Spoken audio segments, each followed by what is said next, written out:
Let's kick off week number 13 in the USL Championship here at Seaside, California in Cardinale Stadium. It is Monterey Bay F.C. playing host to FC Tulsa with Ricky Lopez-Espin, Michael Watring.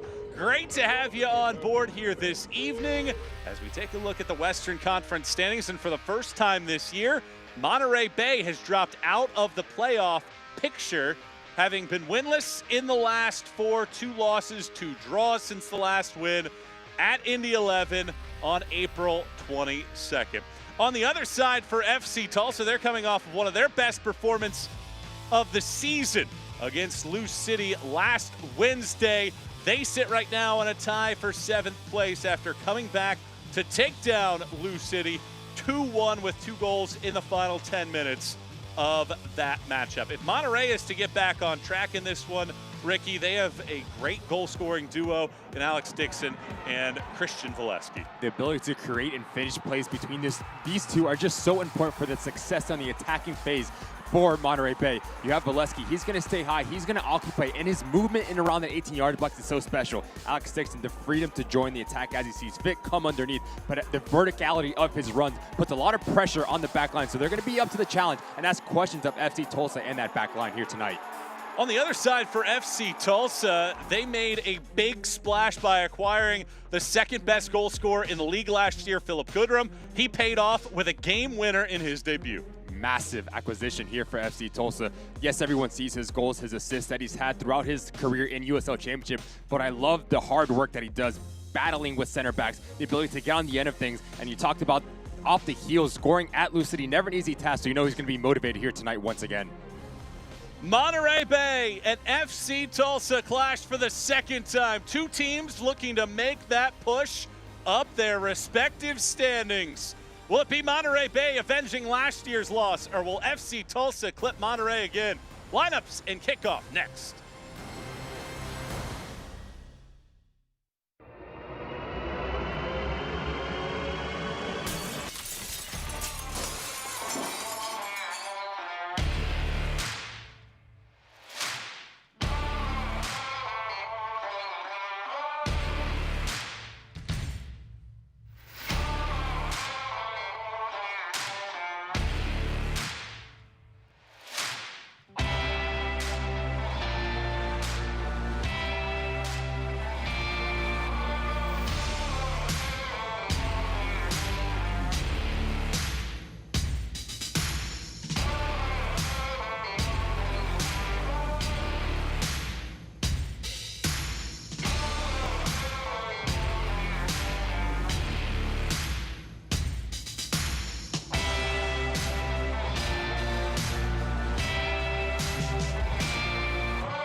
Coastal Roots Hospitality is a proud partner of the Monterey Bay Football Club. Coastal Roots Events and Catering, along with its 3 iconic restaurants, Montrio, Tarpe's, and Rio Grill, invite you to pick it up and pay it forward, where 10% of all proceeds from takeout orders are donated to various local charities. Their catering service and restaurants utilize local farms, butcheries, and ocean fresh sustainability-driven seafood to deliver unique and exemplary dining experiences. For more information, visit coastalrootshospitality.com.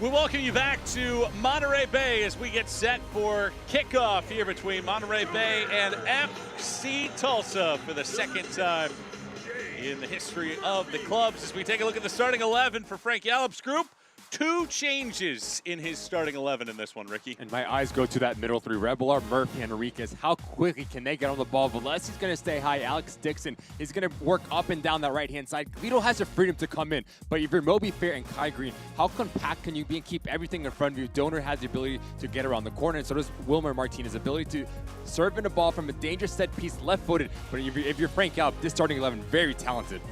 On the other side for Blair Gavin's team, he likewise makes 2 changes in his starting 11.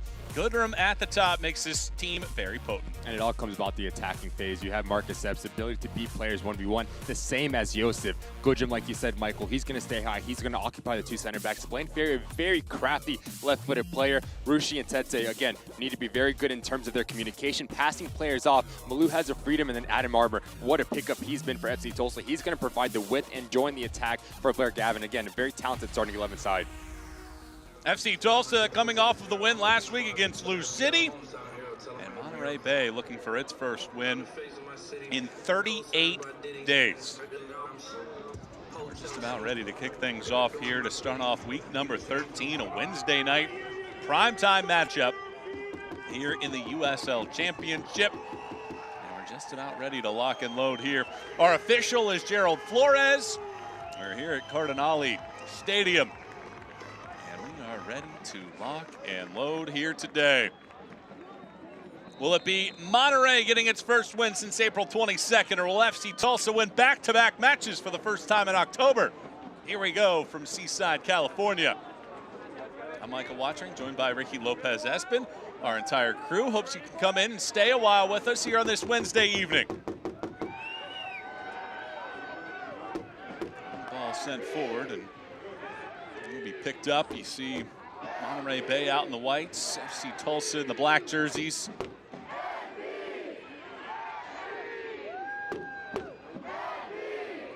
Already you see Monterey Bay trying to step high, trying to force turnovers within that back line for FC Tulsa. You know how Blair Gavin wants to play. He wants to be expansive and progressive through lines. But the big challenge for the visitors in terms of how clean can they be with their passing range and decision making. Check that, it's FC Tulsa in the whites, Monterey Bay in the blacks.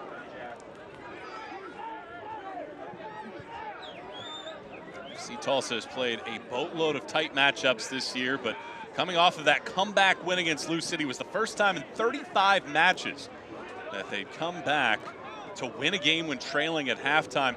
But they've secured 7 points from losing positions this year, second most in the league. And that's going to give them a ton of confidence going into Lynn Family Stadium. We know how hostile that environment can be. You bring in Philip Goodrum to get a goal as well. So if you're Blair Gavin, you're hoping, how do you build on that performance away at Lou City? Conversely, for Monterey Bay, you haven't played in 10 days. So you've had an opportunity to relax, and that's what Frank Gallup told us. He said that he took some time, had the players get with their friends and family for a few days, but we've been back to work after a couple days off.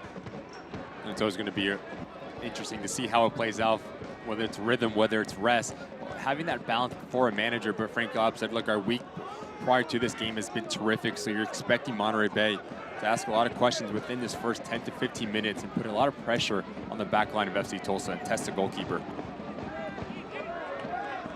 This ball stays in play. Just a moment. Monterey Bay got off to a terrific start this season. 3 wins in the first 7. This is the first match that they enter below the playoff line this year. It's been a terrific transformation of this team that showed glimmers of greatness last year in their first season.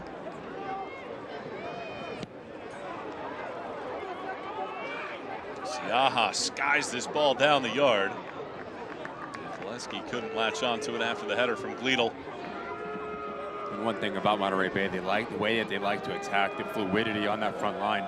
Sometimes you're going to see Sam Gleedle play underneath Valesky, and Enriquez is going to push out to the left-hand side. The main constant is going to be Alex Dixon. The ability to bring him in, join the attack as he floats in and out. He's been such a bright pickup for Frank Gallup. Obviously, we've seen 7 goals, 1 assist on the year, so it tells you he can score and he can assist. So he's going to be a big factor in tonight's match. It's been a massive year for Dixon. The 7 goals are the second most he's produced in a season in his pro career. Last time he had that many or more was 2018 when he was in OKC. He scored 11 that year. 4th minute. Scoreless affair so far here early for our first shot attempt as these two teams feel each other out. Blair Gavin mentioned after they went through a little bit of time where they struggled a couple weeks ago. He talked about the fact that there was some deja vu all over again with his team. There was a recurring nightmare. Was last week the week that flips the script for this group, that they can get off to a good start here today on the road, on the West Coast, against this Monterey Bay side. And I think a key for FC Tulsa is just the relationship between Ferry and Bird. As one sits as a pivot, the other one has to join the attack in the freedom. So again, having that balance, you both don't want to get caught up to field with the attacking power for Monterey Bay going back to the other side. So if you know Blair Gavin, the center of the park needs to be very disciplined in terms of their spacing and obviously their coverage as well.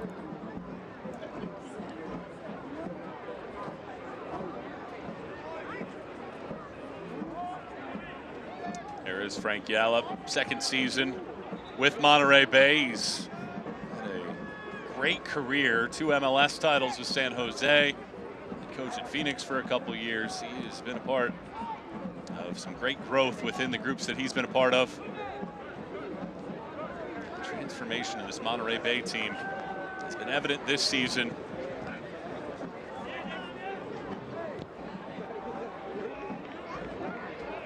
Both teams trying to possess the ball here in the opening moments.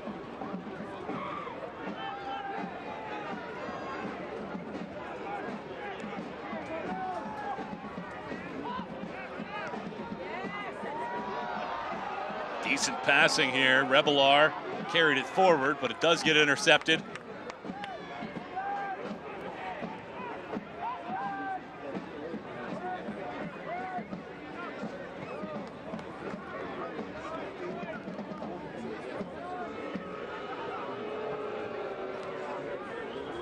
Michael Nelson in net, 24-year-old. 14 goals so far this season.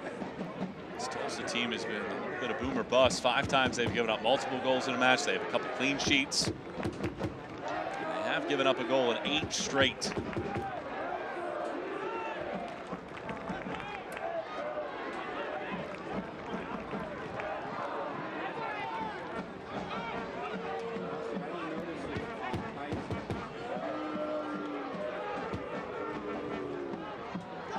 Epps scored twice against Monterey Bay last year in a 2-0 win. The only time these teams have met, that was in the final games of the regular season for both sides. And I think if you get him going, you get the productivity that Blair Gavin knows from the young man. He's going to be an X factor going forward for FC Tulsa. Talk about Gojim playing centrally. Marcus Epps works tirelessly on this left-hand side.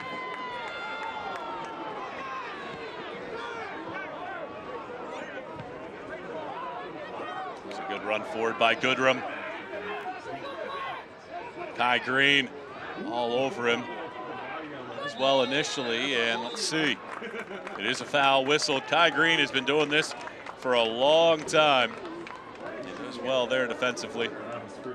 Really good recognition from the center back. It's always going to be a challenge for a donor not to stay too high and wide. You see the versatility for Goodrum to spin into that channel, and then Kai Green comes across, wins a foul. So that battle is something to keep an eye out on here tonight between Kai Green, Moby Fair, and Philip Goodrum.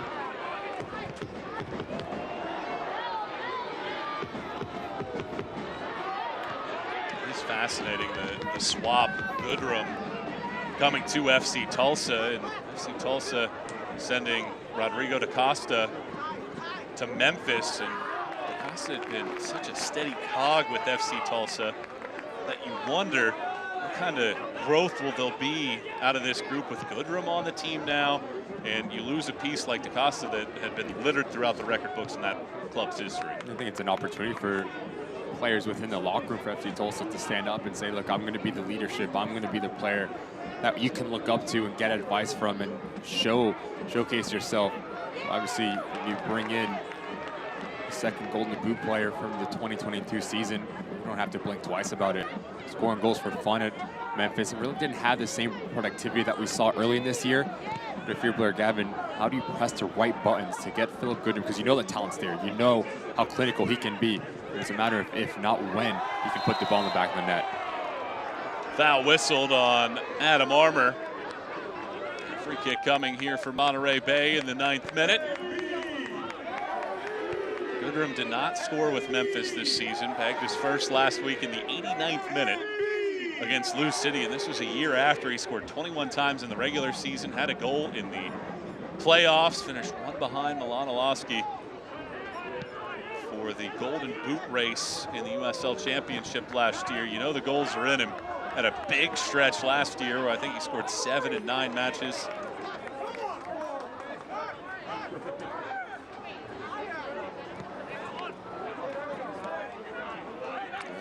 In the 10th minute, these two sides are really feeling each other out. A lot of play through the midfield.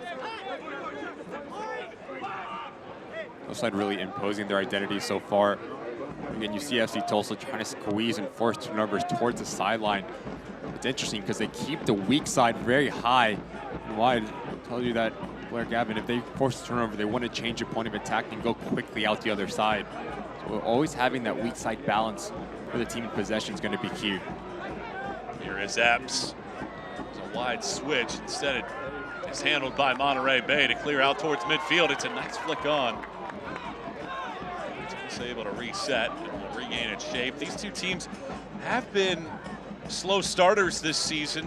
Monterey Bay's allowed a first half goal in 9 of the first 11 matches of the year, while FC Tulsa has needed to score 11 second half goals this season to get to 12 points. It's the second time there, Michael, we've seen Maury Donor step into that middle channel. So he needs to be very careful that if he does step, he needs to communicate with Kai Green to shift across. We saw Philip Goodrum spin into that hole. This time it's Adam Armour, but it's a little bit too heavy from Marcus Epps. So the rotation within that back line for Monterey Bay needs to be a bit better, especially on this right-hand side right now. Epps, there's Armour. Armour will fly this one in. He was looking for Goodrum, but too much on that pass. Goodrum gives him the thumbs up. Two of the newest players of FC Tulsa. Armour signed just about a month ago.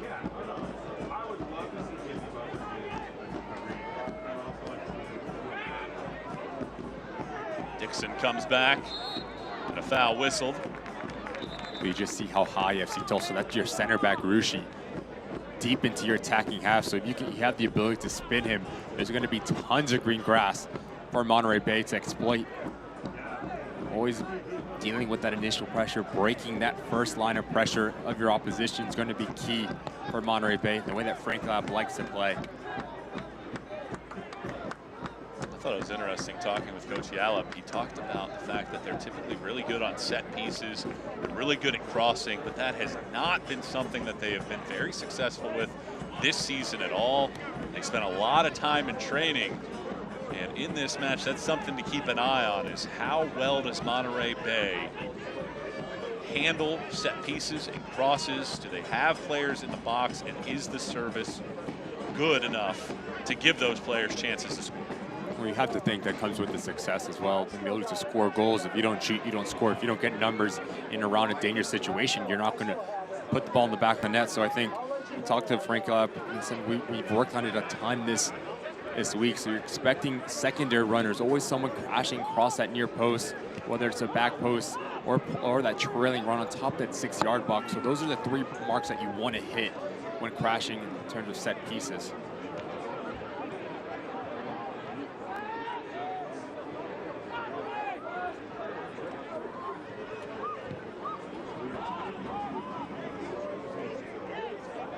th minute, we still haven't registered a shot so far from either side.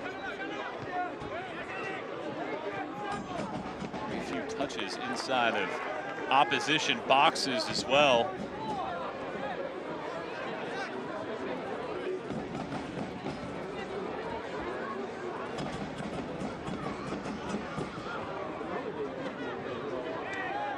Rebelard trying to win the second ball, but he fouls Bird.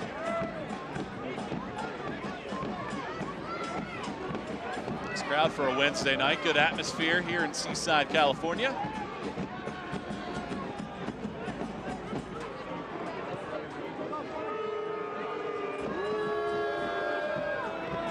Good interception, but too heavy on the touch. Armour waits. Start of the year with Crown Legacy and MLS Next Pro. Goodrum making this run, and he commits the foul as Siaha comes out, and Goodrum fouls the 25-year-old keeper. It's to be expected for Philip Goodrum never to pull out of any challenge. We talked about him in the open, the ability to just battle with center backs, and this time it's a goalkeeper. Siaha does extremely well, comes off his line. He knows he's going to take the contact. Philip Goodrum gives you that always that cat and mouse game to instill fear within the opposition, really to come to feet, but stretch in behind as well. So that's a good flick on there. Valesky, jostle between his legs.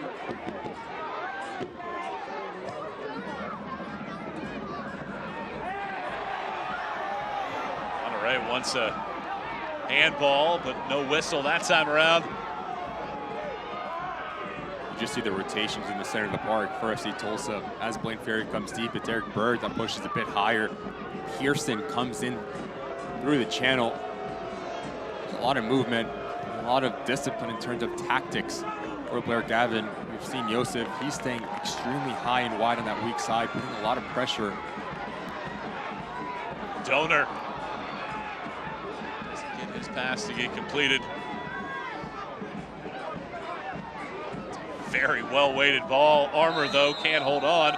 Does draw a foul. It's going to be a yellow card as well.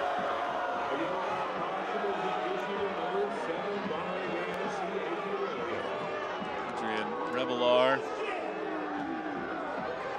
in the 16th minute. I just talked about it, Michael. If Donor gets into that final third, there needs to be a reaction. Someone needs to provide the coverage as this right back position. There's a lack there, so Revelar from a center position has to run back. You can see professional foul denying of a transition moment, just takes down Adam Armour. The big challenge for the center midfielder. Already on a yellow card, 16 minutes in terms of his discipline and his positioning. Bird takes a swing and it goes wide. No deflection, and that's our first shot of the match. And second balls. As Goodrum battles for this, it's Bird that comes in from a deep line position. Doesn't give up on it. You can see what he's trying to do, close his hips, just goes a bit wide. Again, Revelar and Murphy having the defensive recognition when the ball gets by you that your job is not done. You need to have the ability to double down to win second balls.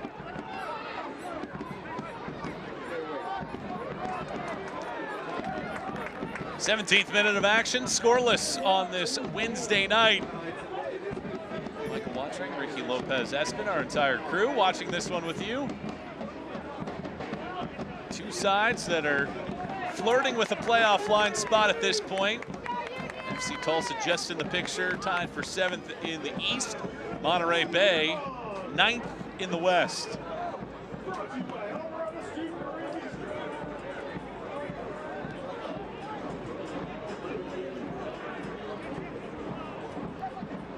Just so tight between the two tables. Eastern Conference, Monterey Bay, you get a win here tonight, it puts you up to 5th place with 17 points. Just tells you how competitive the USL Championship is. Ball sent for Armour. Very nice move, flies it in, back post. Back towards penalty spot. Monterey Bay able to get it back out towards midfield. And a foul whistled on Tulsa. Valesky draws it against Rushi. When you talk about having balance, yes, you want to commit numbers into your final third. You always want to be a +1 going back the other way. Valesky, that's a part of his game that he's grown a ton in. If you ask Frank Yelp, the ability just to hold off center backs, to be more physical, and to hold up number 9. As Rushi, once again, is a bit aggressive, stepping off his line. You give time and space for Monterey Bay to slow the game down and push numbers up higher up the field.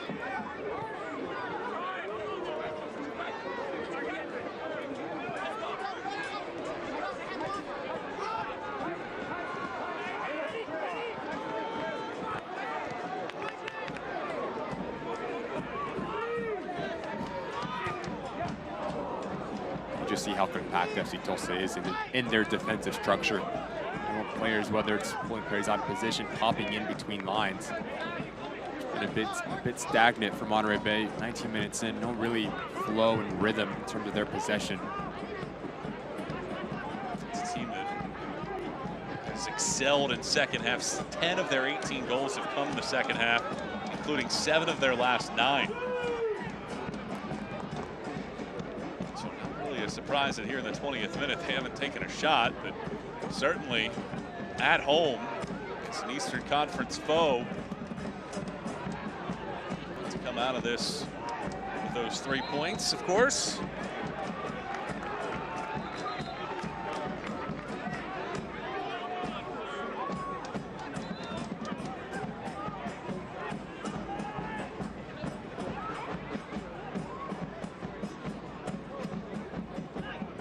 Epps allows Monterey Bay to reset.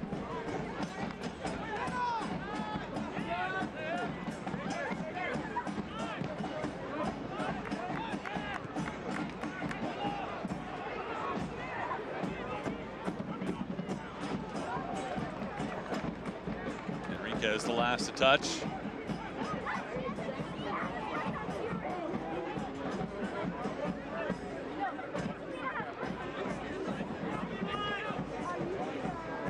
Epps turns on the afterburners. Epps takes one from range, didn't get all of it. And that is the danger that he provides.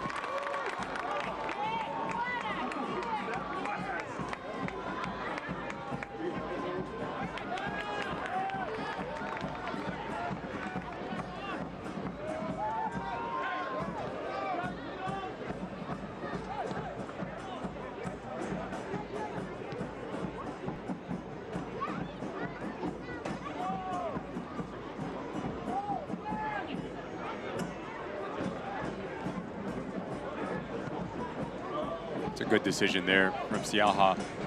Just see how high FC Tulsa is. Marcus Epps, brilliant run, individual brilliance. You need someone to step off the line and engage. I'm going to shoot all day if you're FC Tulsa from 20, 25 yards out. That doesn't just get the bend, aiming for that far post.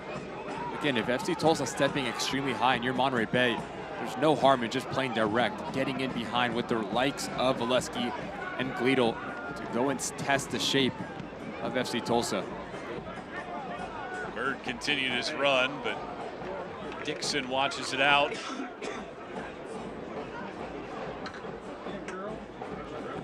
We have this conversation throughout all of USL Championship. If you ask every center back, how would they like the game to play? What would be the easiest game in their mind? Everything in front of them. Nightmare for a back line is to turn around and chase towards their goal line. That's when mistake prones happen and lack of communication, silly mistakes, whatever it may be. So far, if you're Rushi and Tetse, Valesky, Gleedle, everything has been in front of you. So you're sitting nice and comfortable 22 minutes in, no real threat in behind. So that's a challenge for now Monterey Bay. Valesky, the ability to come short, to spin in behind, and always play that guessing game between the center backs. We've seen Philip Goodrum do it. We've seen Josef and Marcus Epps, the ability to stretch the game, and that opens up gaps for other players around the field. How much of that, though, does fall on the midfield by being aggressive with some of their passing? 100%. I think your first look needs to be forward. Also, if you're a striker, your run dictates a pass. If you're a Rebler or Murphy and you see Valesky making a darting run, you're saying, okay, I need to feed him because I need my striker confident in around that 18-yard box.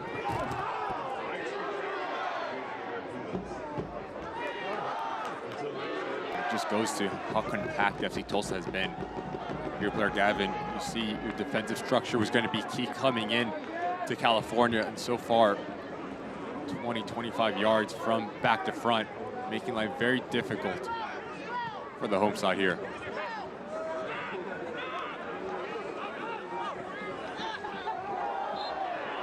Foul whistled on Bird. Donor was taking the ball forward.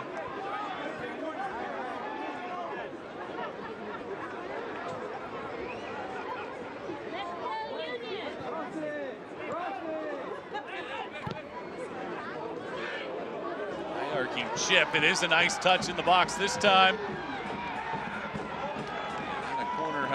as Gleedle, well, he did make one of those runs you've been calling for.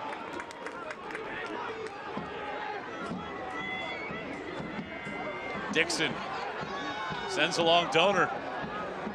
Cleared away once more.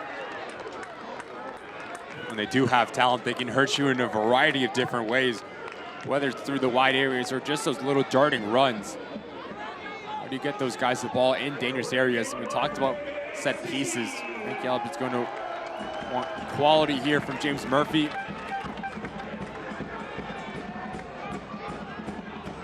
It's the first test. Monterey Bay's training doesn't work out here on Wednesday. Flown to the back post, headed across. It is loose in the box and a ricochet off the body of Fair. Valesky was also making that run. And it was last touched by Tulsa for a corner on the other side. And just changing of the angles causes so much problems within the back line and their shape. Because there's confusion. Do we know? Do we step? Do we stay? Donor puts a brilliant ball in. And as Tete rises up, Kai Green, understanding that there's going to be traffic in front of Nelson. Murphy launches this to the back post again. Green nods it down. Blocked by Bird.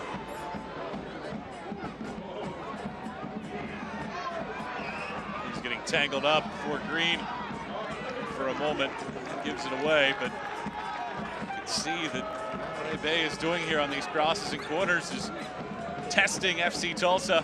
And you see the intended targets, Kai Green, the aerial presence to knock the ball back across the mouth of the goal. Green too heavy on the touch, but deflects it off of Epps. After being dormant for about 23 minutes. Monterey's attack is awoken for a moment.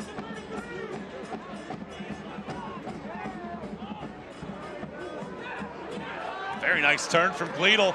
He picks out the spot. The shot attempt blocked as Enriquez had a chance. Checks back in. Epps. Desperately needs to clear.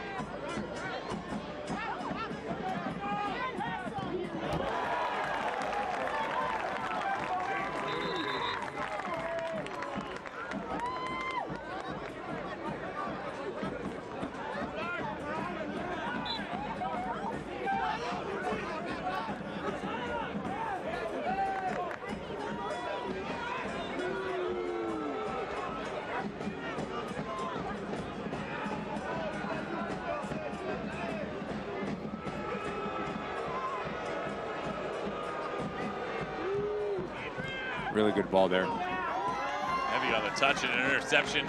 Donor steps up. And it's so important to have center backs that are good with their feet. The ability to pick out a pass really unlocks the attacking phase of the game for your team. Rucci, not one instance, but two. Ability to pump the ball into a Marcus Epps and a Pearson on the half turn between lines.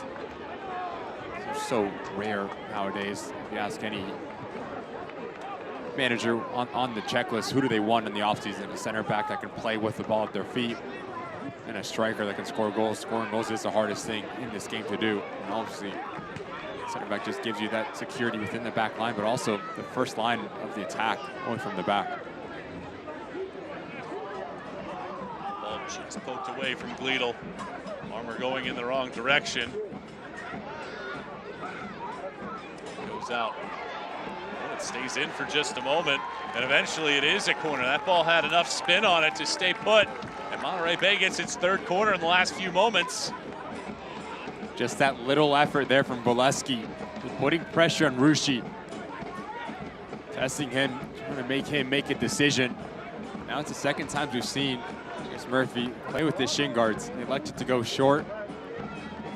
See what they have up their sleeve now, Monterey Bay. Murphy bends it. Second ball in from Gleedle. Some rejection and a very ambitious effort wide, but these are the moments that Monterey Bay have been lacking this season, and they have shown some danger here in the last 5 minutes. And they've been very dangerous. Third corner kick here. This ball pops out. Guido hits it clean. A half volley. Give credit to FC Tulsa, just a wall in front of Michael Nelson, not letting this ball go through. If you're Blair Gavin, nervy moments within your defensive set structure. Giving time and space to Monterey Bay, getting multiple bites at the apple.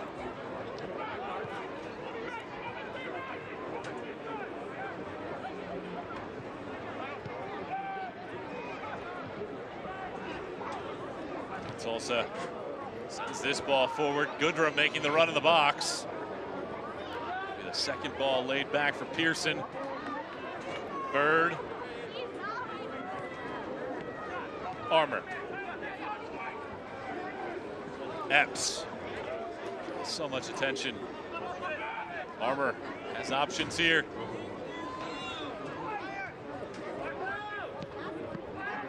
Epps just, again, can't hit it high enough. Bird will go out wide. Miss hit by Martinez. And a foul given. Joseph making that run, and a foul given against Martinez. That'll set up a quality set piece chance here for Tulsa. Don't think he agreed with that call, Warren Martinez, that's for sure. But again, there's just no need to even put yourself in this position. Joseph is facing towards the corner flag, comes through the backside, feels any sort of contact, was always going to go down. Again, having that discipline and understanding where you are on the field, just move your feet, no need to put a foot into the cookie jar. And now you have to deal with a very dangerous set piece for FC Tulsa.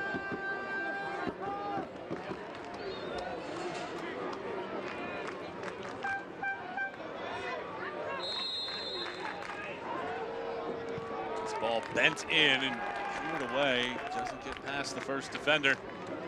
Maybe a chance for a second ball, however. A lot of real estate here, options to choose from. Joseph has it blocked. Ferry swings it around. Epps gets a piece. Promising, never reaches Siaha. Get a glimpse of how dangerous both of these sides can be on set pieces. Whether it's James Murphy for Monterey Bay, Wayne Ferry, Milo Joseph for FC Tulsa.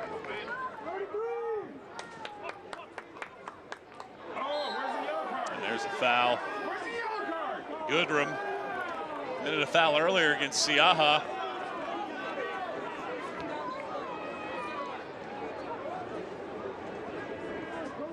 Can't watch the match? Turn on Sirius XM FC 157, North America's only 24/7 source for engaging soccer talk, including USL All Access Tuesday nights at 7 Eastern. Plus hear live matches from the USL, MLS, English Premier League, and more. All on Sirius XM FC 157 and the SXM app.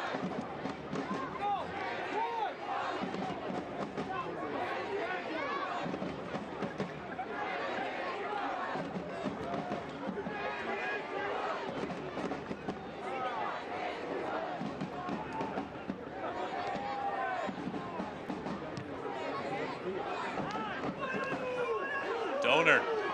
All the space in the world, elects to pass this over everybody. Now this ball flown in, Valesky the target. And it's a corner. Fourth one for Monterey Bay. I think you called it perfectly, Michael. As Donor brings his ball down, he has Alex Dixon inside that 18-yard box. Just to open up his hips and just play him into a dangerous position. Likes to go back across his body and works out in the end as they win a very, again, dangerous set piece. Murphy into the box, just missed the head of Valesky. Donor will carry it back. Last 10 minutes or so of action has run through Monterey Bay after not attempting a shot early. They've gotten 4 corners and a couple attempts.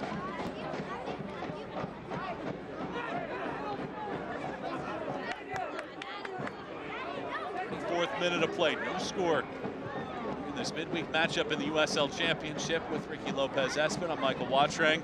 Hope you're enjoying your Wednesday with us. Martinez carries on his run. Ball is deflected in. Armour had to wait for it. Flown back. Dixon has space. Dixon on, and Nelson with a good punch.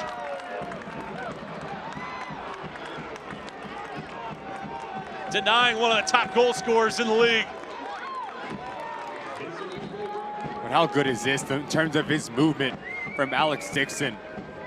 First of all, it's a second phase ball. He wins it, and then he continues his run. He understands that Adam Armour is going to get called ball watching. Let me just play off the shoulder and peel out. Great first touch.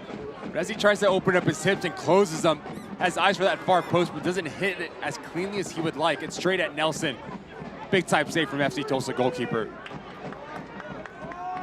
He's made 34 saves now on the year, played his college soccer at Tulsa.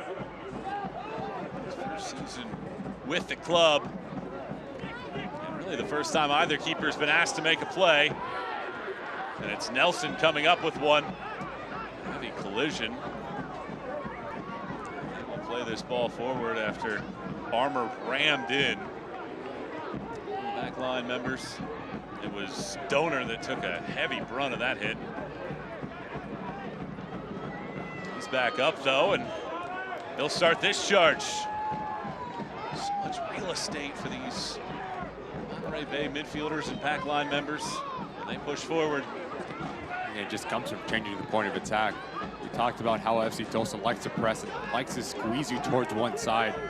So if you're a center midfielder, whether you're Rebel or Murphy, pick up your head, go out the other way. You mentioned that there's going to be tons of green grass to operate in. And that last Alex Dixon opportunity, if you're Adam Armour, you can't get caught ball watching. You can't get so fluctuated with the ball and pinch in. Alex Dixon is just way too smart in terms of the spaces that he picks up. Just so clever in his movement. He's going to run all over you.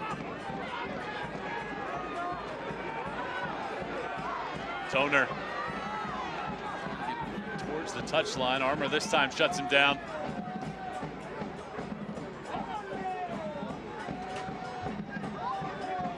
Lidl comes out. It's a very good turn by Donor. Then a second move. Dixon in the box, clean one. Enriquez. Cross in here, the defense swarms. Bird the last to touch it. Having a lot of joy, especially 25 yards into that goal for FC Tulsa. Monterey Bay. Players moving off the ball, the combination play. Well, that's all nice and dandy for Frank Yalla, but you want that finishing action to stick the ball in the back of the net, whether it's a combination, taking a player 1v1, getting on the end of it.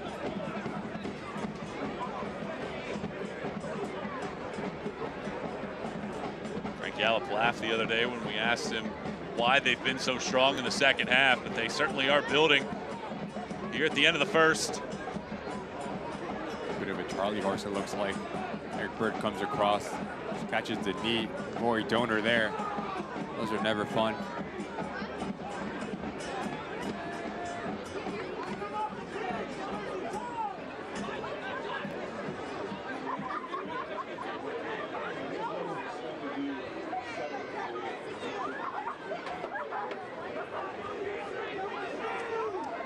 Bird scored the equalizer last week against Lou City in the 77th minute.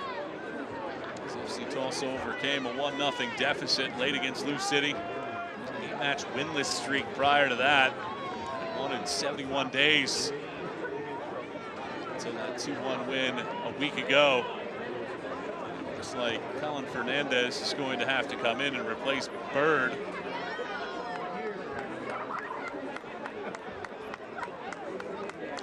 Is by the fourth official, so a change will be made. Bird has to come out. He's played some of his best soccer these last couple weeks. And as the 26-year-old from Illinois. That's a big loss for Blair Gavin. The leadership, the captain, Eric Bird, the versatility to play outside back. We've seen him deployed as a center back, more comfortable position as a double pivot. Now, Colin Fernandez needs to get up to speed and do it extremely quick. 39 minutes in, him and Blaine Ferry have a very good relationship, and they're very similar the way that they like to play. Colin Fernandez, left-footed, likes to play around the corner, 1-2 touches, very crafty. more than capable replacement. Calling Hernandez for Eric Bird.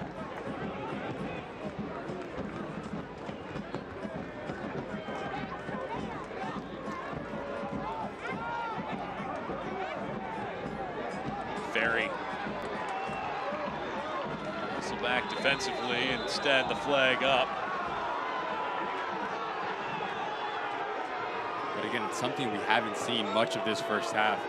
The ability to stretch the game and run in behind. It's Galito that gets in behind. Yes, a bit too eager. But now if you're FC Tulsa, you understand that there is a threat.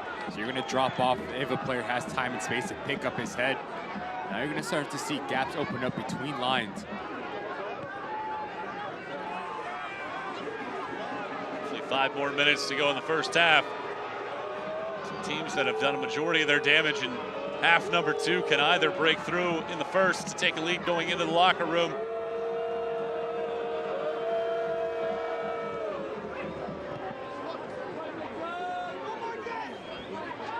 This is making that run. Armour eventually decides to splice 2. And this time the flag again up for offside. And Epps, you can see talking with Armour, I wanted that ball earlier. He knows he has Maury Donor beat. Drawing him in around the corner, 1-2. Lucas Epps, whether it's with the ball or without the ball, the pace that he possesses is always going to be a nightmare for opposition. He's been very good in this first half.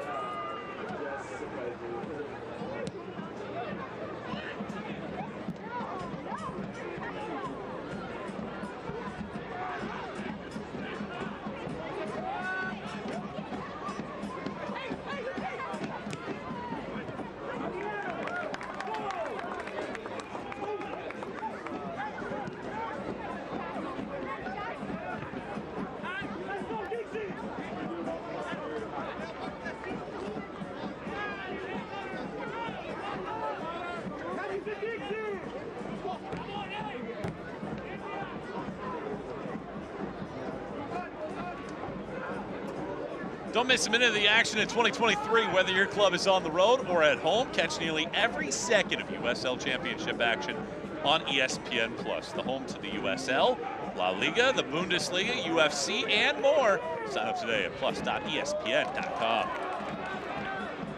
So had to come out to get to that ball, but Dixon is there. Just couldn't get that initial touch right, otherwise he had a chance with space. Everybody leaves him vacant as he flies this, looking for Valesky. His head and out. Just lacking that last bit of quality. He does very well to create his own space. As Donor freezes Armour. Do I go with the run or do I stay with the ball? Alex Jason comes through the interior. Wants to have a nice little chip ball to the back post, but once again, 25 yards in, try your luck. That's a question to Michael Nelson in that instance. Was very nervy once he comes off his line.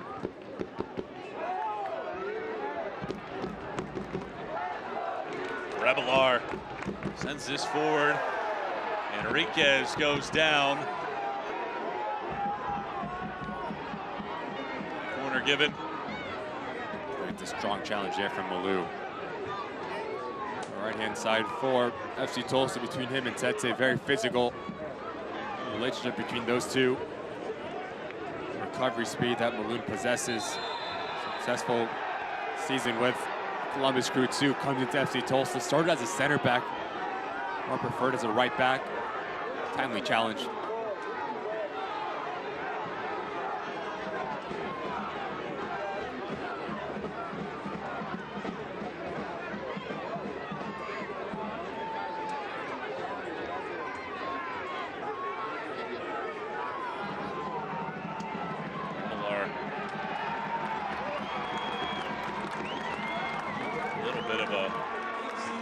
Bump there in the box. Here it is to the right-hand side.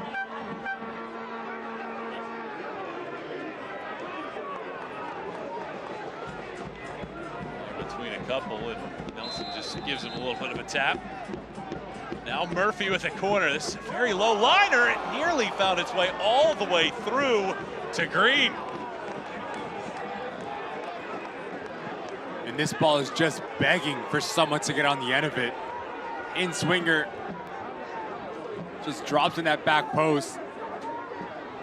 I need someone crashing that far post. If you're Frank Gallup, you've talked about being ruthless in around that 18-yard box. As this ball does not end up in the back of the net, someone doesn't get on the end of it is beyond me. That should be a corner kick as Philip Goodrum gets the last touch on it.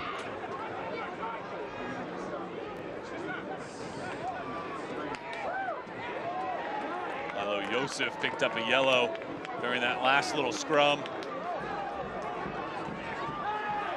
Now another push. There is no foul given. Looked like Pearson gets away with one. Pearson with a good toe poke. Goodrum can't get there before Siaha does his job to clean that one up. He does get away with one. The extension of the arm to just shove off. Watch out. Now what do we get here? That was some hefty contact. Martinez lays the lumber with the shoulder.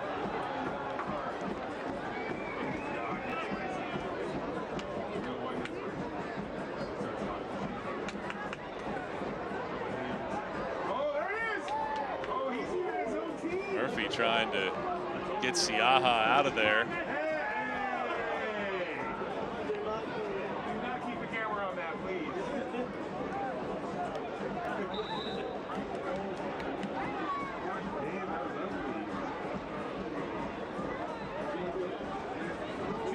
Two minutes of stoppage time here in the first half. Took us 17 minutes to get our first shot attempt since we've had 8. One on target for each side. Scoreless thus far in this matchup. Tulsa won the battle last year 2-0.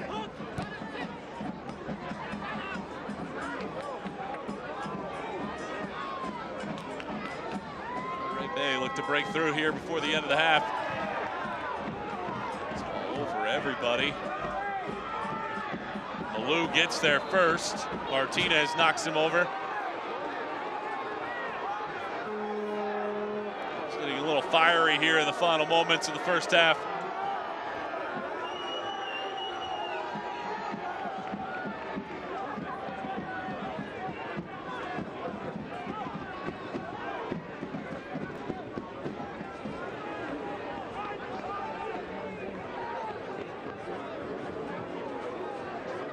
Monterey Bay's nearly had 70% of the possession in the last 15 minutes.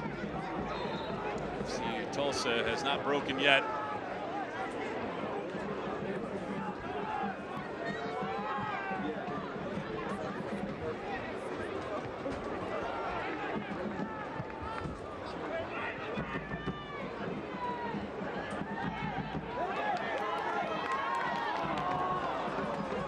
Dixon was trying to make that run, pass just out of his reach. Armour keeps it in, holds it up, no foul given.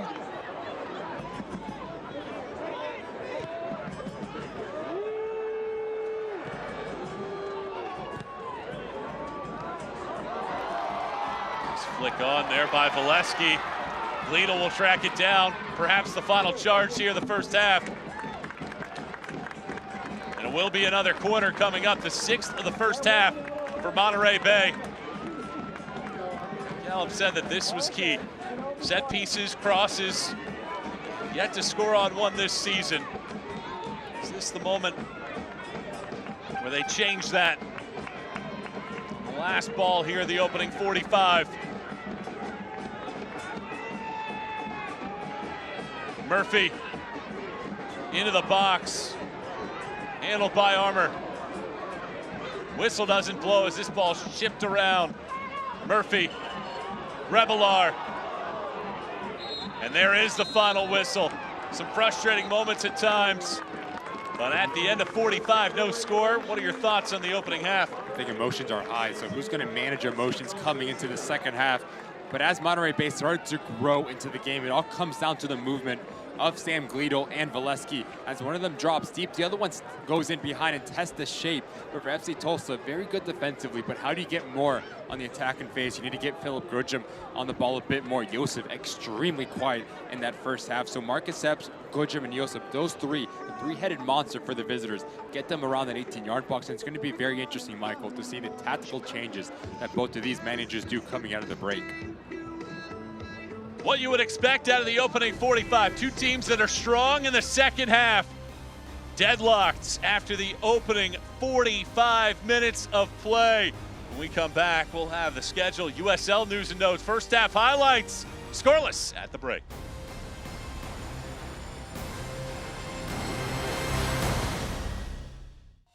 In 2007, a group of local business owners realized a dream by establishing First Capital Bank. We cultivate thriving communities by growing and sustaining businesses on the Central Coast. Our commitment to personalized service remains unwavering, and we continue to give back to our communities. Experience First Capital Bank.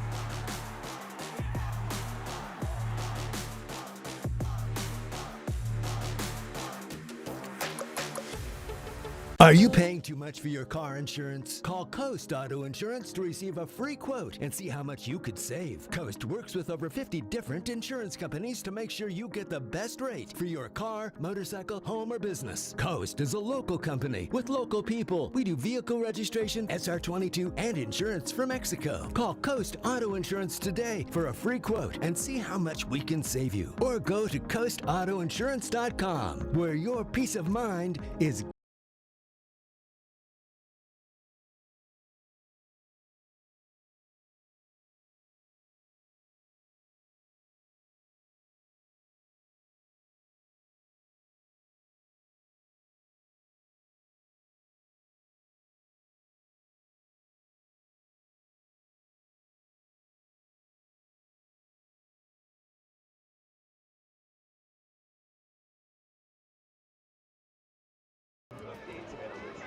It took us nearly 20 minutes to get a shot, but there was a little bit of explosion for Monterey Bay at the end of the first half, but no score so far here at halftime. Tonight's halftime presented by Integris Wealth Management. Scoreless at the break. Monterey Bay's upcoming schedule looks like this, and this is certainly an opportunity for Monterey Bay to get back on the right track. You get Loudoun, you go to Las Vegas. Prior to that matchup against Sacramento, these next three prior to that Sacramento matchup, critical. I think if you ask Frank Gallup, it's going to be 9 points or bust. You're welcoming FC Tulsa from the Eastern Conference, but then Loudoun, not really the same Loudoun United that we've seen for Ryan Martin, but struggling nonetheless. And then Las Vegas, only one win on the season. So those three, like you said, Michael, need to be 9 points, and then you go to Sacramento. That's going to be a bit interesting. You welcome Miami FC coming across from the Eastern Conference, and then Orange County. But again, for Frank Gallup, an opportunity to pick up points and pick them up extremely quick. On the other side for FC Tulsa, it is Loudoun on the road after they get a little bit of a break. Orange County, 4 of the next 5 at home for FC Tulsa as they try to take advantage of this little stretch. And I think if you ask any coach, whether it's in the USL Championship or leagues around the world, 3 points at home is a must. You can pick up a tie, you can pick up a win here and there on the road. But again, if you're playing at One Oak Field and you're FC Tulsa, 3 points is going to be the goal for Blaine Gavin. And it starts here at Monterey Bay and then against Loudoun United FC. Here it is scoreless between Monterey Bay and FC Tulsa. Let's take a look around the USL when we come back as we kick off week 13 of the USL Championship. Scoreless on the Integris Wealth Management halftime report.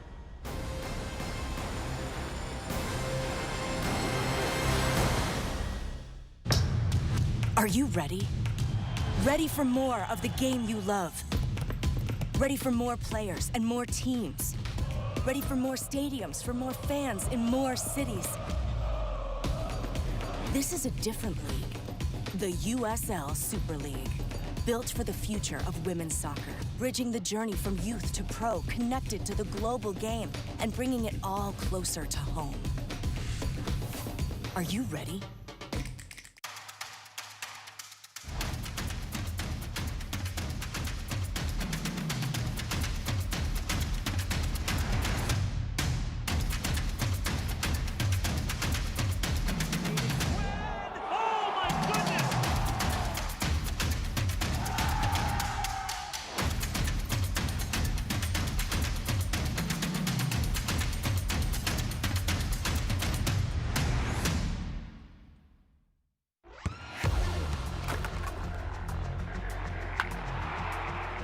We all have goals. But let's be honest. Most of us aren't going to be professional athletes.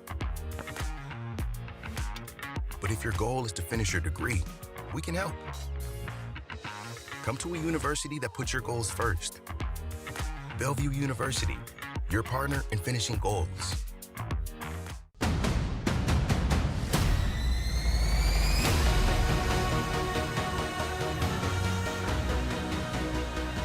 Taxes man left foot, and it's a first-time shot, and a goal! Luis Fernando! It's turned over. Babu Karjai to put it away! Phoenix Rising will take all 3 points, 3-1 Rising! Coastal Roots Hospitality is a proud partner of the Monterey Bay Football Club. Coastal Roots Events and Catering, along with its 3 iconic restaurants, Monterey, Tarpe's, and Rio Grill, invite you to pick it up and pay it forward, where 10% of all proceeds from takeout orders are donated to various local charities. Their catering service and restaurants utilize local farms, butcheries, and ocean-fresh, sustainability-driven seafood to deliver unique and exemplary dining experiences. For more information, visit coastalrootshospitality.com. We're back here in Seaside, California for the Integris Wealth Management halftime report. Scoreless at the break between Monterey Bay and FC Tulsa. Back with Ricky Michael as we take a look at what's going on around the rest of the USL Championship. And all eyes turn to the US Open Cup schedule, just about a week away from learning the results of that one. Pittsburgh going to TQL Stadium, and FC Cincinnati, Birmingham Legion, and Inter Miami. Taking flight in those matchups as 2 USL Championship teams, a chance to be the final 4 teams remaining in the Open Cup. And obviously you see what Sacramento Republic does last year. So who's going to be the second USL Championship team to make up a run? If you're Birmingham Legion, you have to be very comfortable playing at Protective Stadium. Tommy Sohn, the experience and the quality that he has on his roster, I'm taking them to have a cup set there. Talk about Indy 11, 20,000 seat stadium set to be completed by 25. Mark Lowry has his fingerprints all over the offseason, and now that's going to be massive for the success and the growth of USL Championship as they welcome a new stadium. It's going to be a beautiful facility there in the Circle City, and this is what is to come this weekend here around the USL Championship. Pittsburgh Phoenix, that'll be a fascinating matchup to see how that one plays out. Tampa and Sacramento, good inter-conference matchup between that. What sticks out to you? I think that's the one you circled. Tampa Bay Rowdies hosting Sacramento Republic at Al Lang. And then obviously Charleston Battery, Ben Pierman, what a terrific job he's done for the league-leading Eastern Conference side to welcome a Mark Lowry in the 11 side. There's still question marks in terms of the results that they've gotten. The Switchbacks, talk about Oakland Roots, the win that they had against San Diego Loyal. They're going to be on a roll as they go into Colorado Springs. That one's going to be very interesting as well.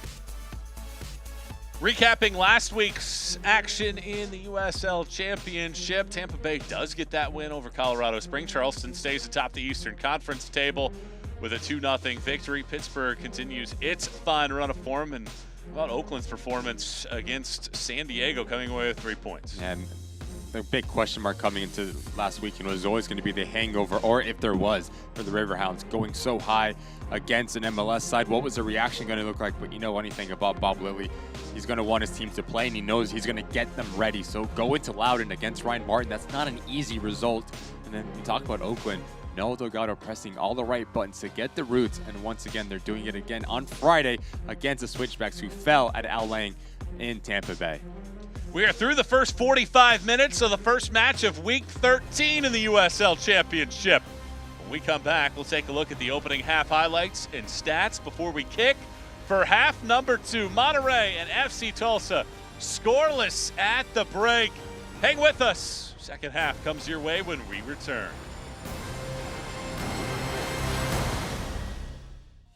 In 2007, a group of local business owners realized a dream by establishing First Capital Bank.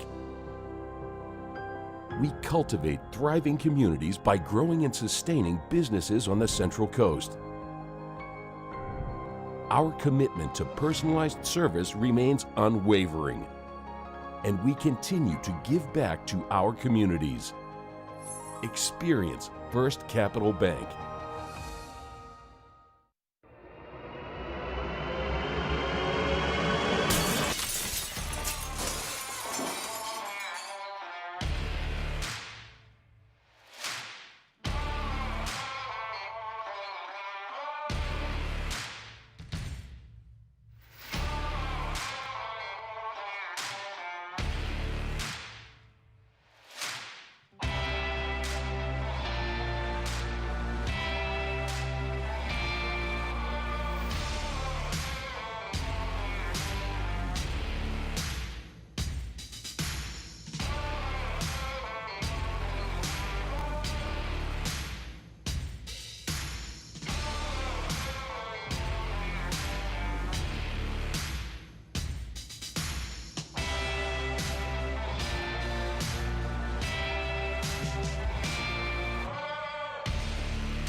Coastal Roots Hospitality is a proud partner of the Monterey Bay Football Club. Coastal Roots Events and Catering, along with its 3 iconic restaurants, Monterey, Tarpey's, and Rio Grill, invite you to pick it up and pay it forward, where 10% of all proceeds from takeout orders are donated to various local charities. Their catering service and restaurants utilize local farms, butcheries, and ocean-fresh, sustainability-driven seafood to deliver unique and exemplary dining experiences. For more information, visit coastalrootshospitality.com. Are you paying too much for your car insurance? Call Coast Auto Insurance to receive a free quote and see how much you could save. Coast works with over 50 different insurance companies to make sure you get the best rate for your car, motorcycle, home, or business. Coast is a local company with local people. We do vehicle registration, SR22, and insurance for Mexico. Call Coast Auto Insurance today for a free quote and see how much we can save you. Or go to coastautoinsurance.com, where your peace of mind is guaranteed. Scoreless at the break, and we're just about ready for the second half here on the Integris Wealth Management halftime report, as these two sides really took some time to get into the match. Our first shot attempt came in the 17th minute as we take a look at the opening 45. Highlights here at Cardinale Stadium, as a good amount of fans here in attendance, but this was our first real chance here in this 17th minute coming from Bird. Yeah, and he just picks up a second ball right outside the 18-yard box. We won't see much as him as he went to the bench with an injury, so we'll see what he looks like going forward. But FC Tulsa, you talk about their front three, Michael, the ability to create individually. Marcus Epps, I thought, was terrific coming into the interior and just getting the better of Maury Dorner, especially when Dorner pushed high. He was going back the other way, but this one straight at Siaha. Finally, a corner kick, and there are a few of these for Monterey Bay. This one straight from the training ground on the very first chance.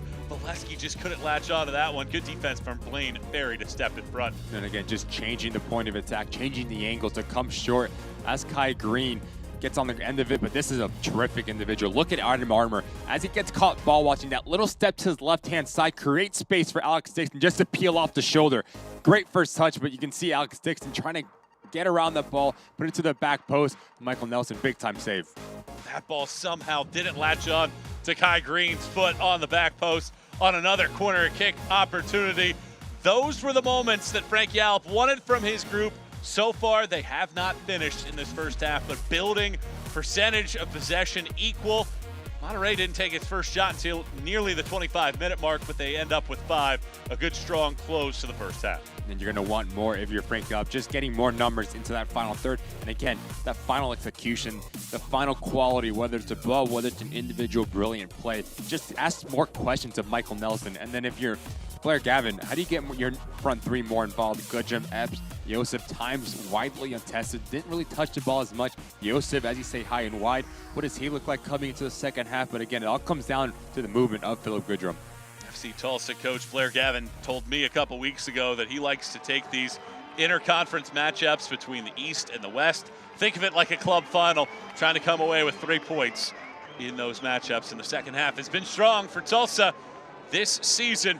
One change for the visitors. Moses Dyer comes in, Christopher Pearson out, and here we go in half number 2. Michael Watrang, Ricky Lopez Espin, our entire crew with you. Glad to have you a part of the ride here on this Wednesday evening in Seaside. Here's an early swinging ball across. Malou doesn't get the initial touch right. These two sides have been so strong in the final 45. Martinez lays it back. Enriquez, so much real estate. Eventually slings it in. Valesky was offside, trying to point that out. It's almost as if when Monterey has had so much space to work with, they haven't been able to make the right choice. Yeah, just getting in front of themselves, just the indecision in that final third has been lethal and detrimental, for Monterey Bay. Virtue Enriquez, you get in that spot, you need to have it go on goal. You have the quality, there's no question about it. Try your luck. That's just lacking a bit of confidence and killer instinct. And that's something that Frank Yallop is not going to be pleased about starting this second half.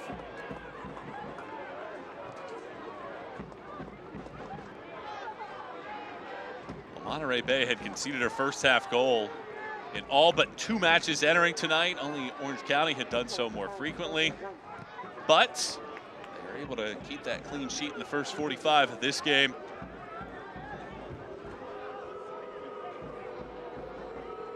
The only won twice here at home. Something that Frank Yallop was scratching his head a little bit about. Said that this group always plays very well here at Cardinale Stadium. And wants his team to find more points inside of this facility. Here comes Enriquez again. This time, two defenders do converge. Bounces it off of the body of Tete.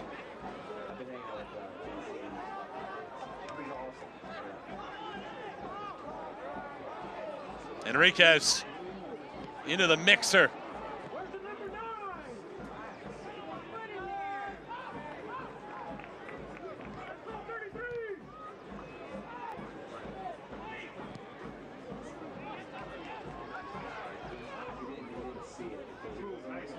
Very nice work there by Enriquez to be patient. Rebelar. Murphy.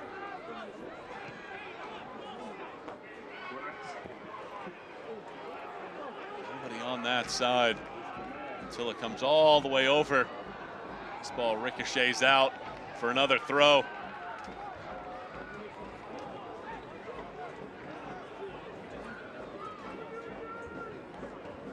Donor.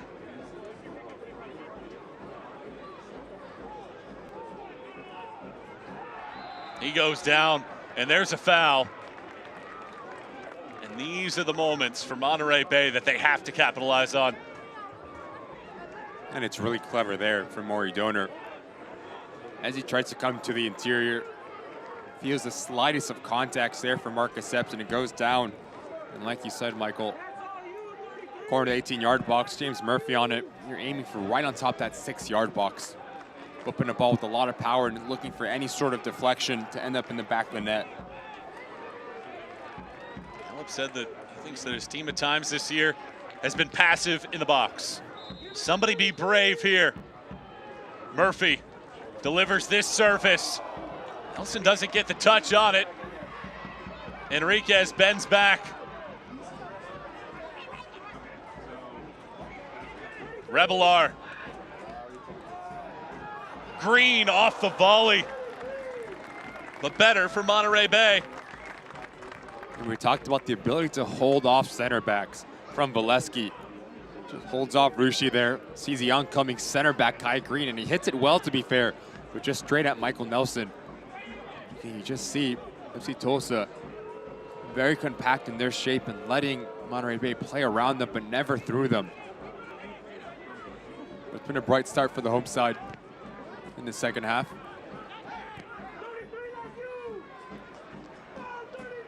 There's a nice run from Yosef, but Siaha comes out to pick it up.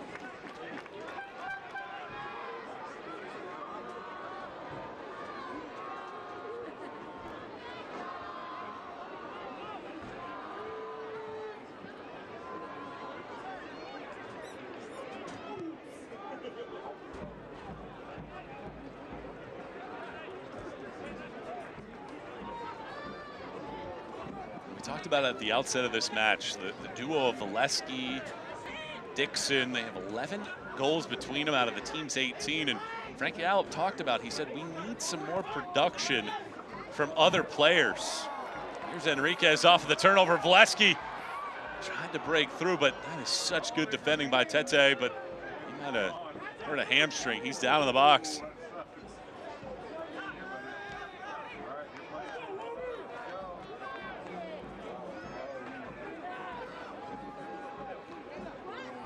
Martinez, Tete back up.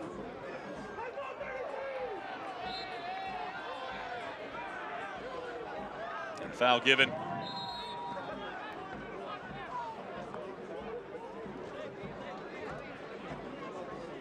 Select the official match ball supplier of the USL Championship and many elite leagues throughout Europe. Visit us.select-sport.com for the latest select products, specials, and more. Select the player's choice. Tete will need some medical attention. They've already had to send Eric Bird off with an apparent injury. And you mentioned that he's just been so good for FC Tulsa. The ability to read the game and make the right amount of recovery runs at the right angle as well. Valesky was in on goal as he just cuts him off. negates a goal scoring opportunity for the home side. Something you never want to see a center back going on non-contact, ripping that right hamstring. Take a look at this run here from Tete. Valesky's in on goal, but just look at the recovery run as he pulls up. His right hand quickly grabs that hamstring. It's not a good sight if you're an FC Tulsa fan.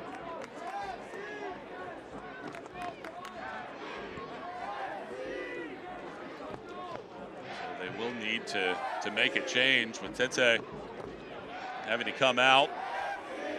26-year-old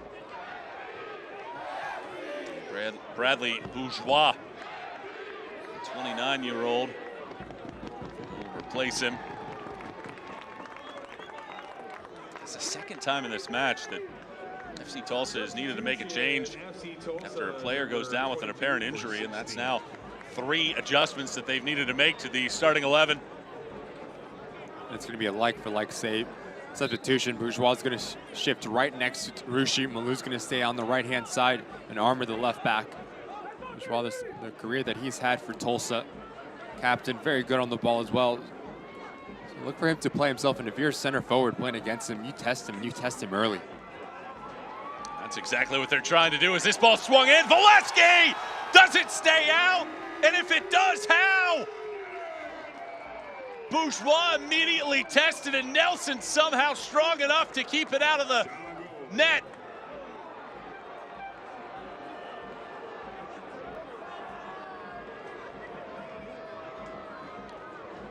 But how good is this ball from Donor? Just splitting the difference between that back line and Michael Nelson. Valesky elects to go with his right leg. If he goes with his left leg and just passes this ball into a corner, it's in the back of the net.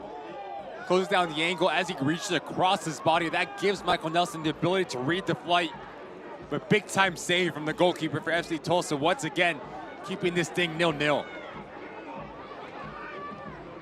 It's a great ball. Those are the kind of moments that you need out of your keeper. And on top of that, talked about the crosses and stressed that. In the 54th minute, that was a delightful run from Valesky and nearly the opening goal. We've talked about the ability as well and the willingness to get in behind and just split the difference between the center backs, make them face their own goal. Valesky, just a terrific run, a terrific ball, but just so unlucky not to put the ball in the back of the net. Off of the giveaway, the ball booted down. Firstly, for FC Tulsa, Philip Goodrum had some moments early in this match. He's been awfully quiet of late. I think you make the same argument for Milo Joseph as well. I haven't said his name nearly at all in this broadcast. He's been hanging around now on your near side. There is Goodrum, right on cue. Siaha with a save. Game is starting to open up now. And that's going to play into the favor of the front players, whether it's Valesky, whether it's Philip Goodrum, just riding the line and breaking at the right time. You can see the FC Tulsa target man, Philip Goodrum, is going to want this one back. Does extremely well. He does all the hard part. But give credit to Siaha. He comes off his line and comes off his line very quick to close down the angle. No rebound. Just jumps on this thing with Philip Goodrum. You expect him to find the back of the net from that distance. Siaha 6'5". Needed that frame on that save. His first season with San Diego, he was on the bench for 7 appearances, but never played. And in the last 2 years with Monterey Bay, 25 appearances. He's gotten more opportunities. It's a clean sheet on the season.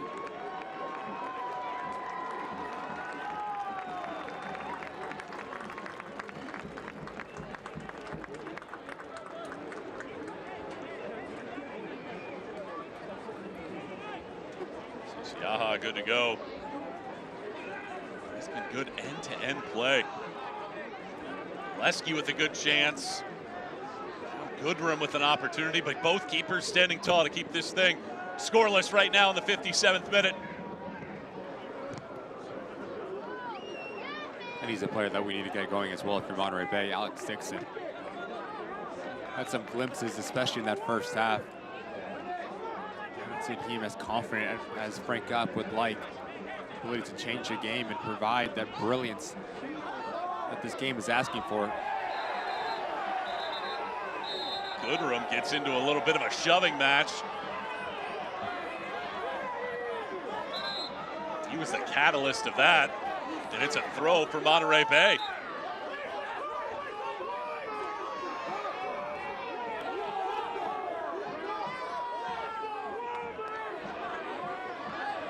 Gerald Flores trying to sort everything out here.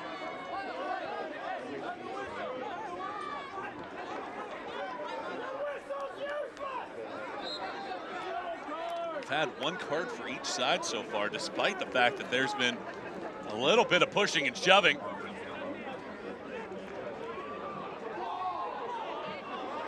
Martinez. Good switch of field here. Donor had that great service on the Valesky chance. Now Dixon looking for Gleedle. That's a very nice slide tackle by Revelar. But the ball popped up and got him in the hand.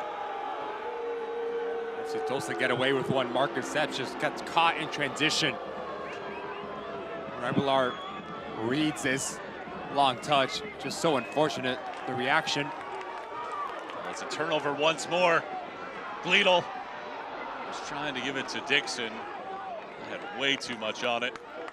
Once again, it's the indecision before Gleedle gets the ball from Chuy Enriquez. The little drop of the shoulder so that doesn't decide if I'm going to go myself or just dish it off to Sam Gleedle, and that closes down the space and the timing for Alex Dixon to come around the corner. It's just those little half-a-second decision makings that need to be a bit cleaner for Monterey Bay. Tulsa unbeaten in 5 of its last 6. Monterey Bay winless in its last 4. Hopefully a half hour left to play in this one. No score so far.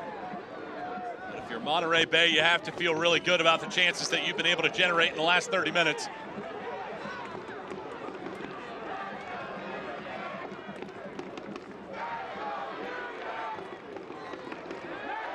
Good run again from Donor.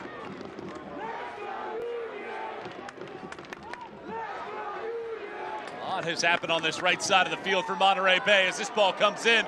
It's not handled all that well. Then Gleedle right in front of Valesky.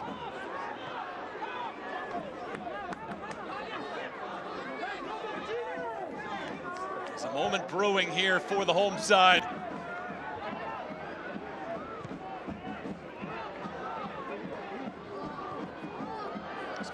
Pounded into the bleachers. 60th minute. Ricky Lopez Espin on Michael Watrang. He should be in for a fine finish in the final 30 minutes.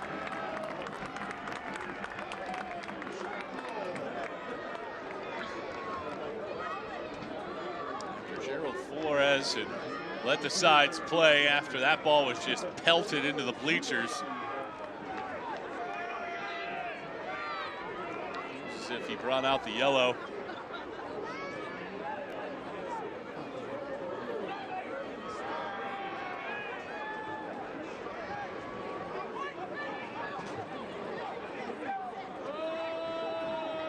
Adam Armour is the one that gets the yellow card. FC Tulsa had a little bit of a break, but Yosef saw the pass go well behind him. And that's going to be very interesting now. Adam Armour on a yellow card. How active has that right-hand side for Monterey Bay been between Dixon and Donor? The ability to get in behind and really put the outside back in tricky situations. So you keep forcing the hand, putting him in difficult decisions. Trying to get any sort of advantage that you can for Monterey Bay.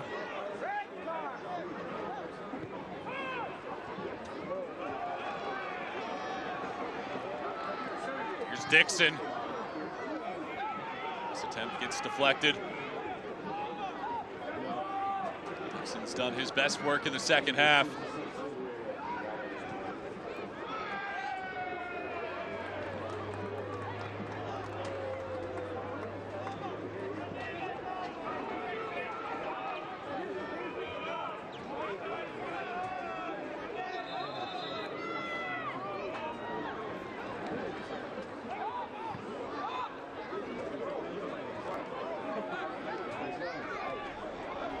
Martinez.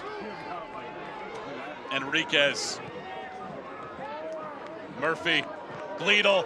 Murphy!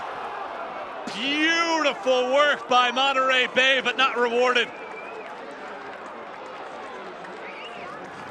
Just so good in terms of fluidity, creativeness, and how clean and decisive they are on top of the 18-yard box.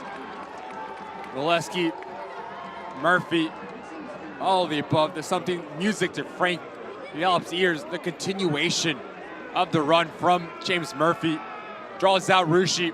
You're asking for a little bit of composure once you get around 8 yards out. Leaning back up and over the bar. What a golden opportunity that is for Monterey Bay. I feel like that had to be on frame, and it wasn't. Yosef Siaha easily. And he wants to go quick. End-to-end play now. Valesky stopped his run. The pass through armor. Yeah, just not on the same page. Valesky and Alex Dixon here.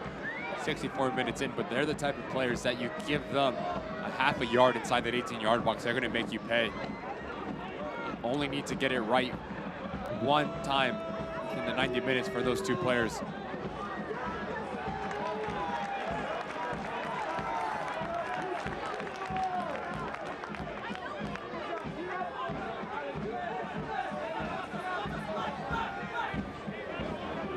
Bay lost 2 of its first 3 home matches. They're unbeaten in their last 3, however.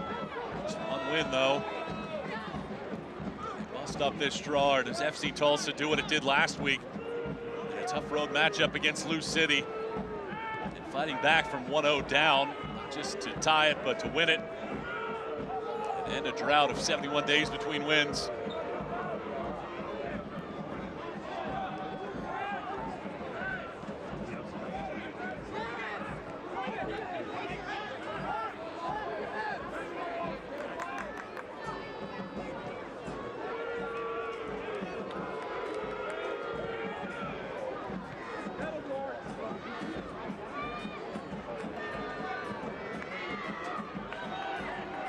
Gleedle does really well to win that ball.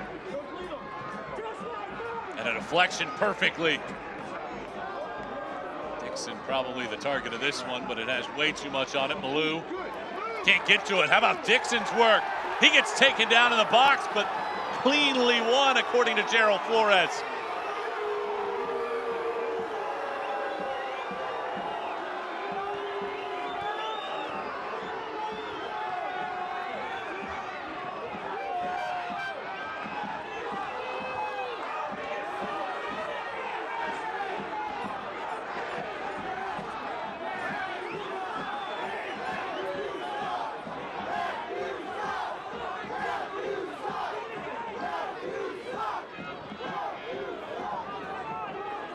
Valesky called for the foul here. What'd you see on that last one? No shouts from the home faithful, but as Drew Enriquez gets the better of Malou, he just goes down a bit too easy. He maybe falls on the ball, to be honest, could just get caught. What's been the difference for Monterey Bay in the second half is that little bit of extra effort to keep plays alive, whether it's between the run of Sam Gleedle in this instant is Enriquez. That's what gives you the reward in the end, to keep pushing the envelope, to keep knocking on the door and asking questions of this backline for FC Tulsa, who are at the moment hanging on by a thread.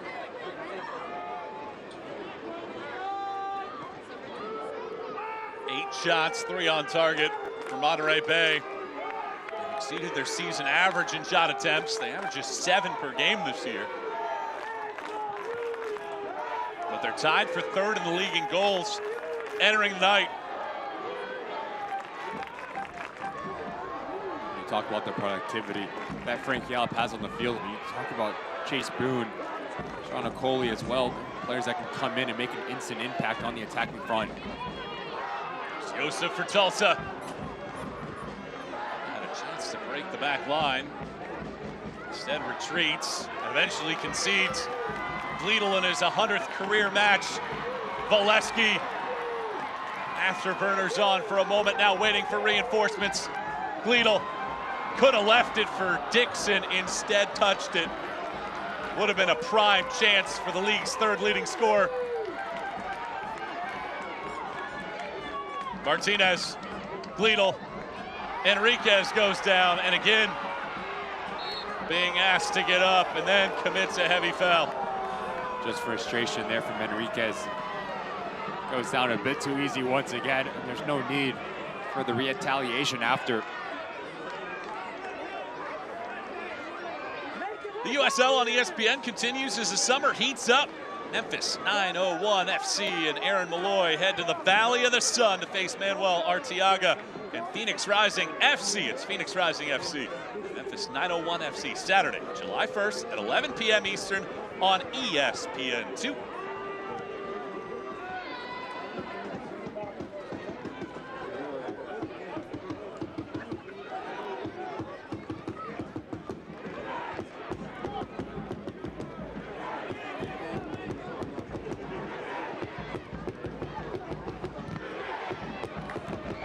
Tulsa has been selective with its attacks.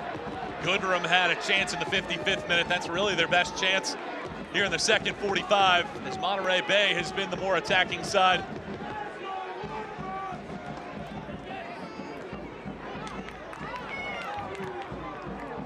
Husky did well to win the opening ball, but Gleedle couldn't get to the second.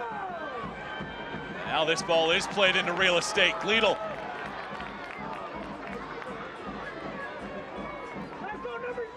Very good turn from Murphy, but an even better tackle to take it away from him.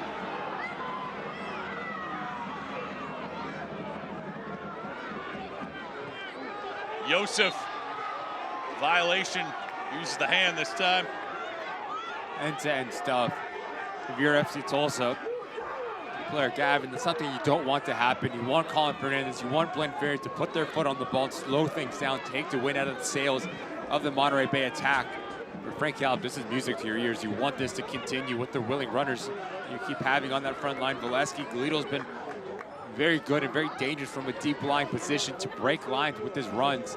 Full center back side of position, but again, how ruthless can you be inside that 18-yard box? And so far, 70 minutes in, Monterey Bay really don't have the answer to that question.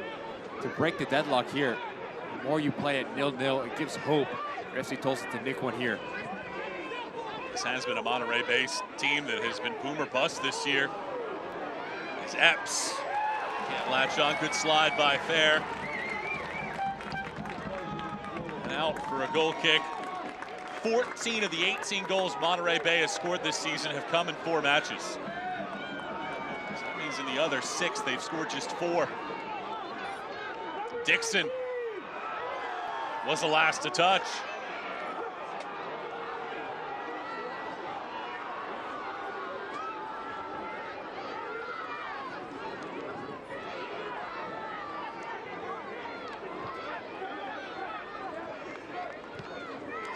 First minute now. Monterey Bay has had the chunk of the chances.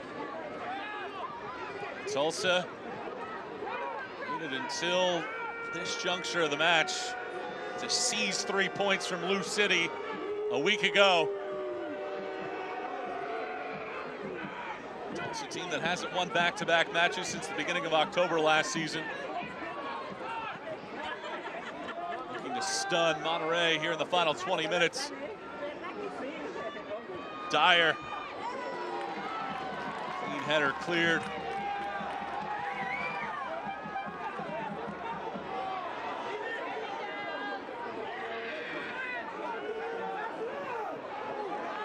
Very nice move in the midfield. Enriquez wants Gleedle to pop to space. Valesky, nifty ball out wide. Donor, though, has it blocked. Just a balance on the front line. As Gleedle comes to feet, it's Donor that goes in behind, and then it's Dixon that making the run to a center location. But once again, it's that last bit of quality that keeps lacking, that keeps failing Monterey Bay. I've been very impressed with FC Tulsa, ability just to bend but don't break. Don't seem like they're under a lot of pressure, very mature, very calm in the way that they are on the ball still, not forcing the issue, just sticking to their game plan. That tells you how good Blair Gavin has really drilled tactical structures and principles into these boys. And if you're Monterey Bay, you need to get this goal within the next 10 minutes. We talked about the success that FC Tulsa has had at Lou City, fighting till minute 93 plus. So no strangers to this type of atmosphere when it gets this deep into a game.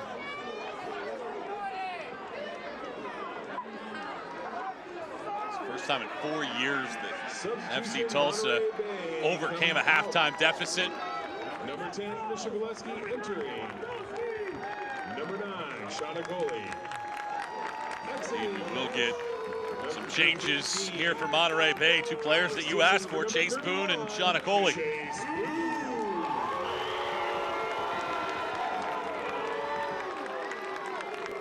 Is Valeski and Dixon coming out. So 11 of your goals are now on the bench in the final 20 minutes. That's going to change the look going forward for Frankie Allen, but Coley's true target man. Big physical number 9. He's going to stay high. He's going to occupy Bourgeois and Rushi. So that's going to give the freedom to Gleedle to make those runs, whether it's underneath them or whether it's breaking the line. And then Chase Boone hasn't had the success that we've seen in last year, whether it's an injury bug, but he's been so good. And when he catches form, the ability to glide past people 1v1. Tells you Frankie Allen thinks that this game is for the taking there with bringing those very talented players into the mix. Coley has not scored this year, neither have Boone. Is tonight the night for a first. Lidl called for the foul.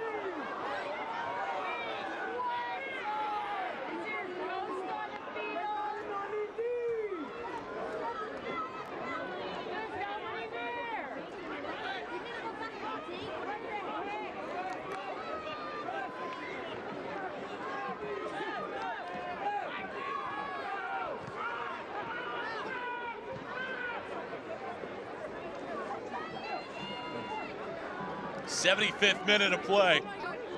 Monterey Bay and Tulsa scoreless, kicking off week 13 in the USL Championship. By Ricky Lopez Espin, I'm Michael Watrang and our entire crew. Looking forward to the final 15 minutes of this one. Can't latch on.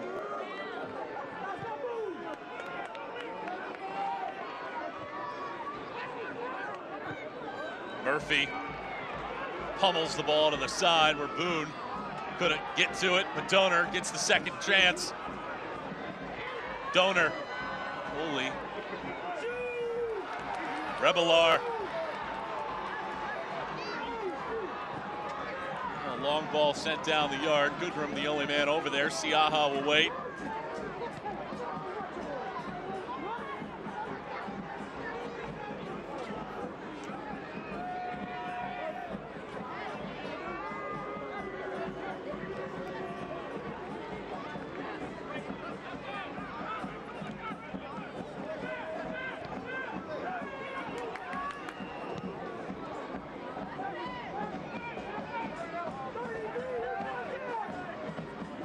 Does well to get the head on it.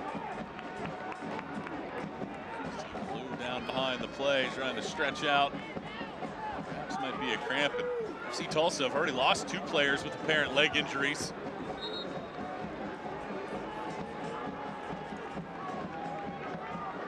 Tete.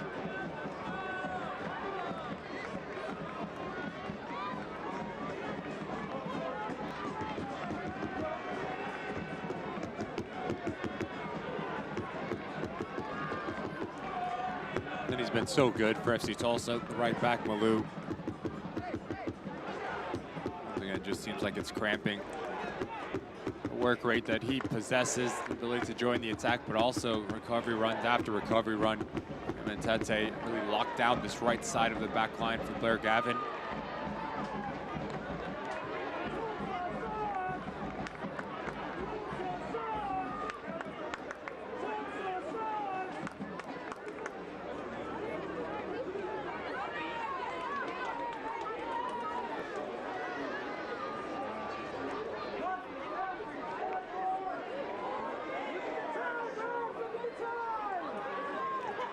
time coming off the clock here, as well as Malou.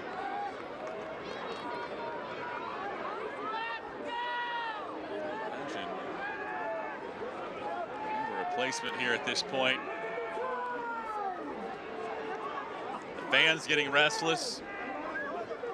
Players as well. FC Tulsa exiting number 7, entering number 92. So indeed, changes will be made. Dario Suarez come in. He replaces Marcus Epps. And Ray Corrales get Malou off.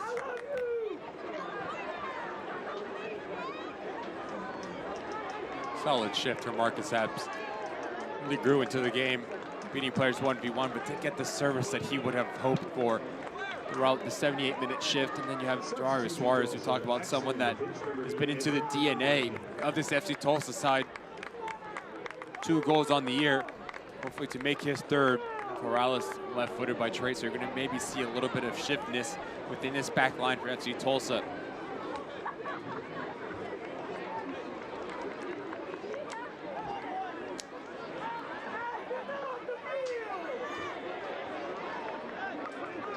Couple minutes of downtime with a Malou injury here at Cardinale Stadium. Back into action, and does his final 10+ minutes have to hold for us?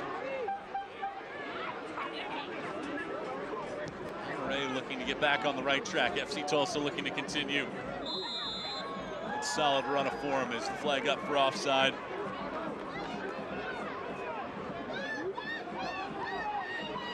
That's all about player recognition if you're Monterey Bay, especially in the attacking side.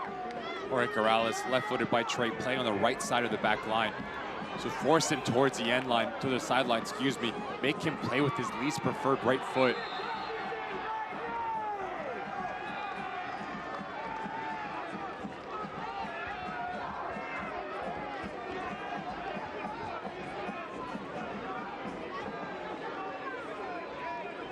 Sub coming. Simon Dawkins, 34-year-old from London. Replace Enriquez.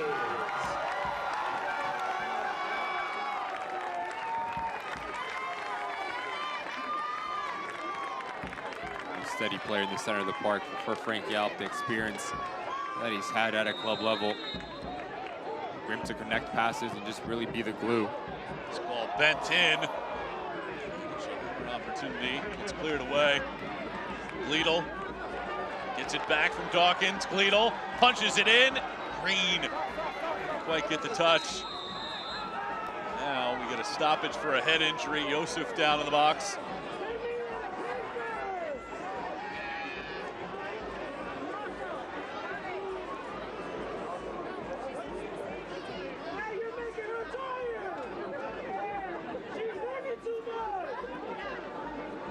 He's too happy.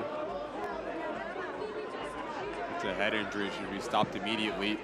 There's an argument from the FC Tulsa players as Kai Green just comes in. There's not a lot of contact, to be fair. To the backside, tries to get on the end of it. Never want to run the risk.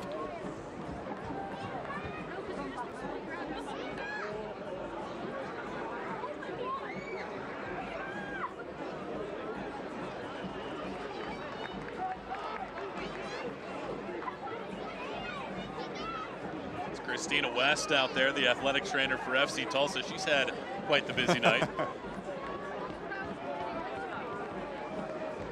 She's put in a good shift. MVP for FC Tulsa, to be fair. Quick off her line, very efficient. Decisive as well. That's all you can ask for.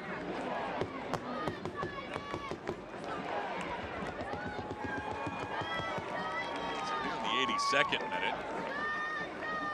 Go a few minutes without needing a stoppage for an injury.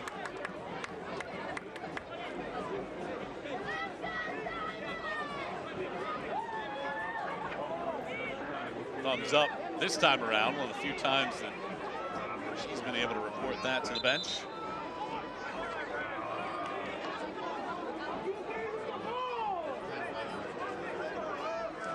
set.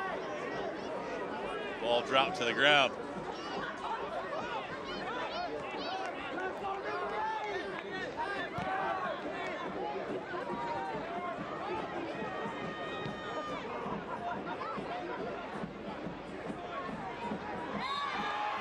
There's a foul.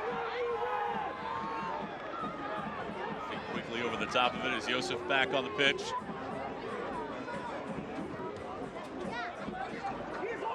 Good hold up by Akoli. Sends it over, and the shot hits the woodwork.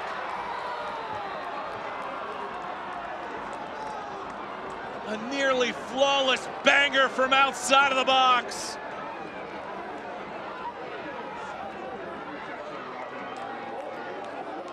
Simon Dawkins hit that ball well. You bring in Charlotte Coley, he's going to have the luxury to bring players in and hold off center backs. Beautiful layoff. There's information on this pass as he just lightly rolls into the path of Simon Dawkins and invites him to put his laces through it. And he does it so well, head down. Kisses the wrong side of the crossbar. As Chase Boone tries to get on the end of it. It's Adam Armour who comes in to save the day, or Jorge Corral, excuse me. How good is this from Sean Akoli? Just a hold-off play, the soft feet. And Simon Dawkins makes no mistake about the strike. Michael Nelson's best friend, the crossbar comes to his savior.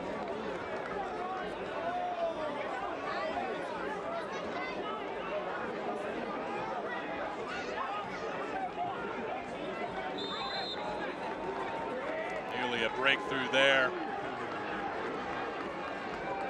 For Monterey Bay, they have been flirting with it. Just haven't been able to find that finishing touch.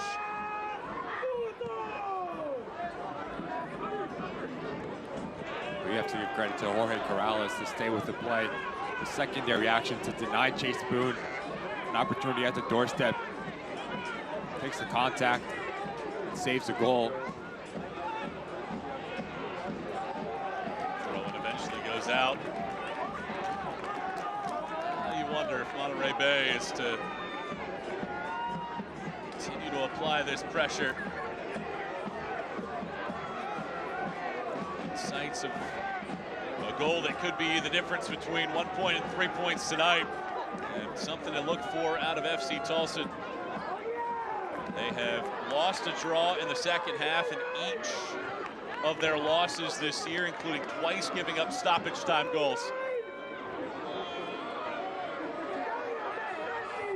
Akoli.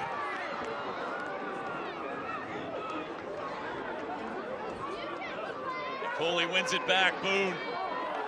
Excellent maneuver. Was it a handball? No, just a corner.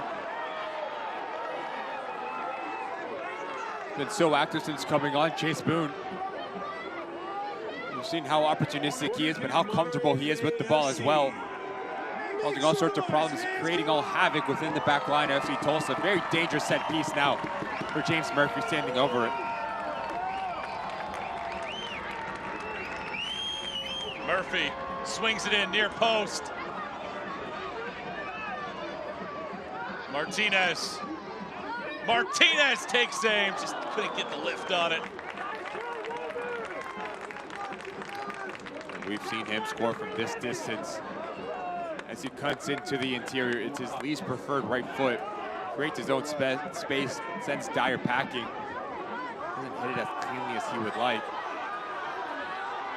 Tulsa haven't attempted a shot in 30 minutes, and they won't get one here.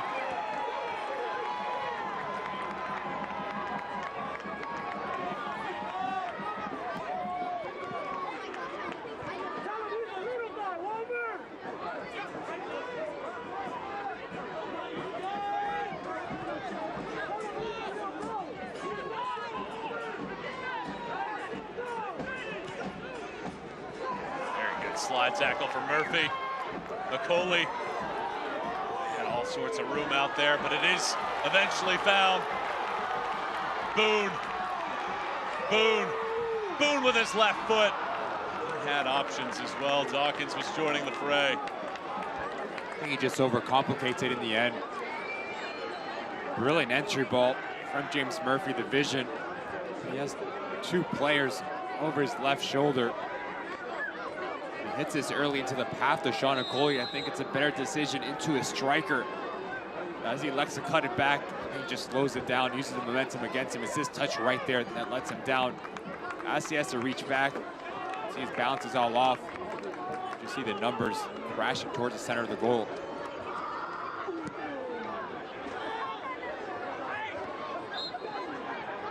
Foul on Tulsa.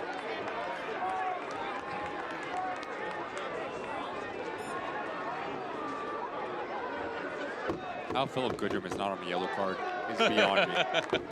He's been at the thick of everything. Talking off the year, Algero Flores. He has a couple tackles, and I'm not talking about the successful slide tackles. I'm talking about actual American football tackles in this one. And as you said, he hasn't been able to get a card out of it. It's a skill that he's perfected, but that's what you get from Philip Goodrum, just battling, breaking down center backs. And he has a glimmer of space, and he makes you pay. He had the last shot in the 55th minute for Tulsa.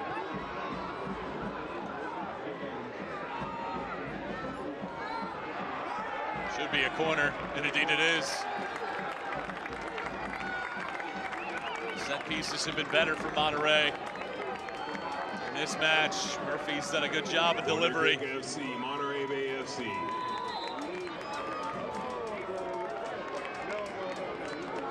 Winding down towards the end of this one before stoppage time.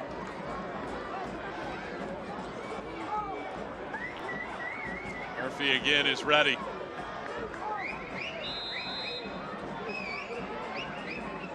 Murphy spikes it low. Boone. It comes out. Gleedle has it blocked. Wide open. Murphy has a second chance opportunity. Gleedle is there again. Whiffs. Dawkins. High and out. They had a couple chances there by a couple different players. And in the 90th minute, the ability to eventually get it all the way through the packed-in defense. The second phase here, as this ball pops off to Gleedle, he opens up his hits and hits it cleanly.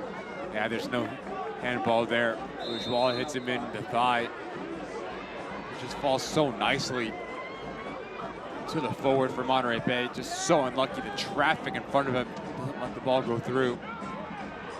We're in 7 minutes of stoppage time in this one. Okoli. That's a really well-weighted ball as he gets it out to Boone. He's got options. Boone again takes the shot and it goes wide. Again, he has options. Once again, decides to shoot. How good is this run for Maury Donor? 50, 60 yards. In the 90th minute, he pulls out Blaine Ferry, and that creates a space to test into the interior. Once again, it's the lack of quality. Just sends this ball wide. You expect better from Chase Boone. Boone had 8 goals last season with Monterey. Has yet to open his account here in 2023. He's had 2 chances in the last 10 minutes. Neither have hit the frame.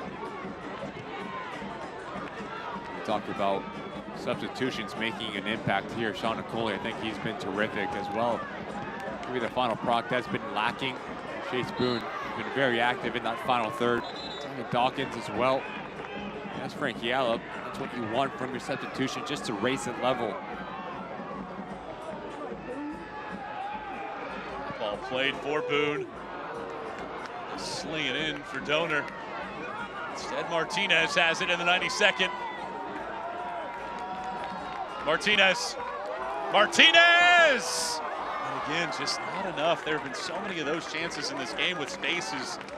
They just haven't been well hit. The carbon copy of the opportunity minutes ago comes into the interior. Left-footed by Trey, doesn't hit it as cleanly as he would like. It's an easy save for Michael Nelson. He's been very good, Walmer Martinez, the left back. We've seen him score from distance, that left foot of his.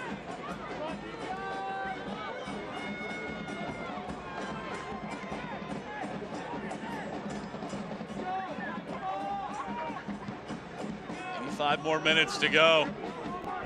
It's been nearly 40 minutes since Tulsa took a shot. Just trying to absorb the pressure. Maybe get a stunner here late. Again, Michael, you think of 93 minutes in, there hasn't really been a clear-cut opportunity for Monterey Bay, but Sobolewski one.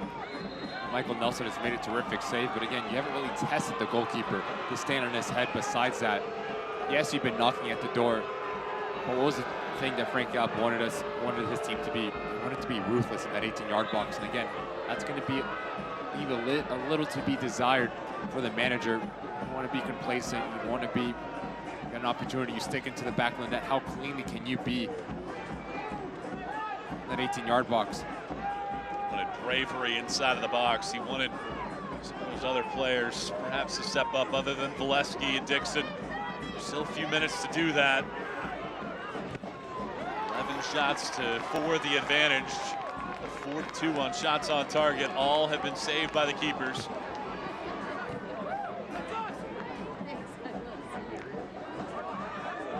Gleedle. Great work there from Murphy. Yeah, Murphy does well. Here's Boone again in space with that pass. Cuts down his window, and he just cannot keep it in. It was the initial pass that sent Boone chasing after it. It had been a very frustrating shift for him off the bench. It's a bit too much weight from Simon Dawkins, but also the run and the angle from Chase Boone. If he makes that run going towards goal, he cuts off. The weight of it, you can just see that Frank Gallup, the frustration. Let that ball run wide, and then you put yourself in a very tricky situation. Ball goes over the end line.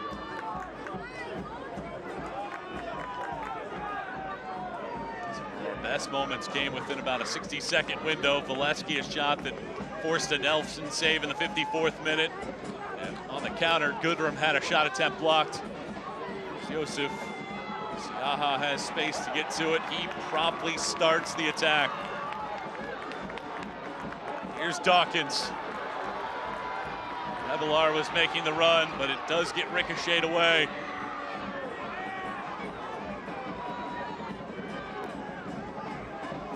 Joseph. Ellis was carrying through. There's a goalie. Gleedle, Revelar. Space in the middle of that field, and the tackle had to be perfect. And now another injury.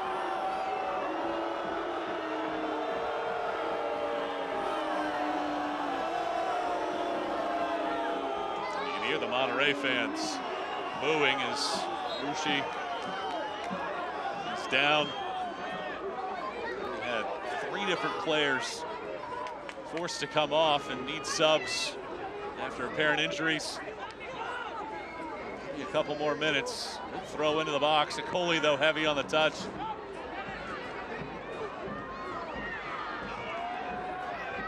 Dawkins can't turn the corner, but is able to get it in. Gleedle chipped in. Boone over the bar and out for a goal kick. It's a wrong decision from Donor in the end. He has Revelar, cut back ball about 12 yards out. He just picks up his head, has a bit of composure, and slows the game down. Get a better look at goal. Instead, just rocking a ball into Chase Boone's midsection, goes up and over the bar. Little things like that have been to detriment for Monterey Bay here tonight.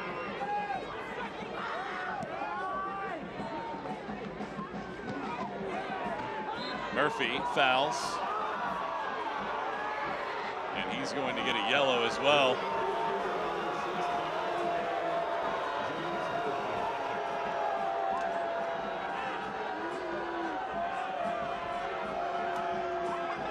Murphy very frustrated. I think Monterey Bay as a team very frustrated, winless in the last 4. This will be the 3rd draw in the last 5. A team that hasn't tasted victory since April 22nd. The team that knows that this game is for the taking. So many times getting into that final third and doing it with such success and joy. You don't get points for Getting to the final third. You get to stick the ball in the back of the net. And you have to do that, Monterey Bay. FC Tulsa could really steal one here as they have it in the box. Dyer turns. It's loose inside of the 18. Gleedle cannot keep it in play. And there's the final whistle. Monterey Bay will think that they could have gotten 3 out of this, but instead it's a draw here in Seaside. You mentioned Monterey's got to feel frustrated. FC Tulsa weathered the storm. They didn't attempt a shot in the final 50 minutes, or 40 minutes rather, this one. And a frustrating night all around for both of these sides to not walk away with 3. 72 final third entries for Monterey Bay. 5 shots on target. You talk about lack of efficiency, lack of testing the goalkeeper of Michael Nelson. So that's going to be frustrating for Frank Yab. The creation is there, getting yourself into that final third. But what do you do once you're in that final third? But for FC Tulsa, Blair Gavin, off the heels of stealing one at Lou City, you come into a very hostile environment across country. You get a clean sheet, you get a point. You have to be very pleased with your defensive structure and your principles. So Blair Gavin's going to be the happier of the 2 managers between these organizations. FC Tulsa sits in 7th, now in the East all by themselves. Monterey Bay back into the playoff picture at 14 points. But at the end of it all, neither side breaks through. 0-0 the final tally in this one. We're back to wrap things up from Seaside when we come back in a moment.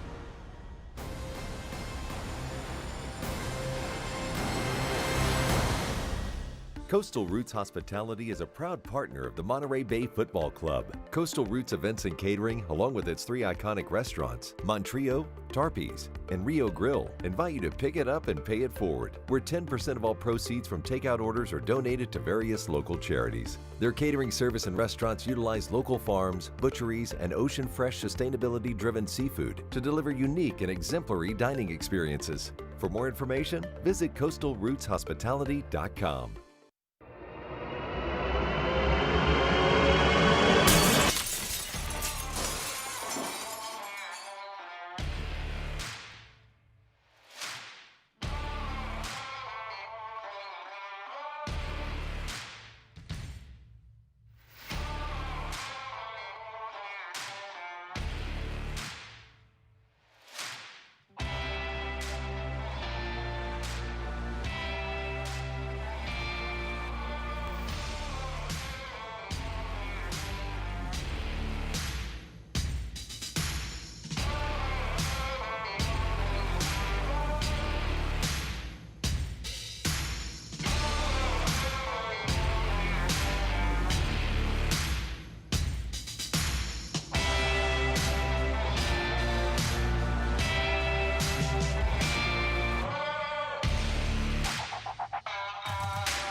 Monterey Bay and FC Tulsa played to a draw here on this Wednesday evening. Back with Ricky Lopez-Espin, I'm Michael Watring, as we put a bow on our coverage here from Seaside and start off with the full-time highlights from this match here at Cardinale Stadium. Fans were in attendance for this matchup, and here it was Eric Bird taking the first aim here in the 17th minute. Our first shot of the game was registered at that point. And they were hoping to get goals and get goals often with the talent that was on display here. Marcus Epps, I thought, was very good for FC Tulsa. We didn't see the full 90 Doesn't get enough on this one. He's trying to bend it to that far post, and then it's a brilliant opportunity. Just the movement of Alex Sexton between him and Rebelard to peel off the shoulder. Adam Armour gets caught ball watching, but doesn't get around it as much as he would like. And then this is just, if you're Valesky, if you go with your left foot, the ball's into the back of the net. As you're reaching across, you give the freedom for Michael Nelson to react.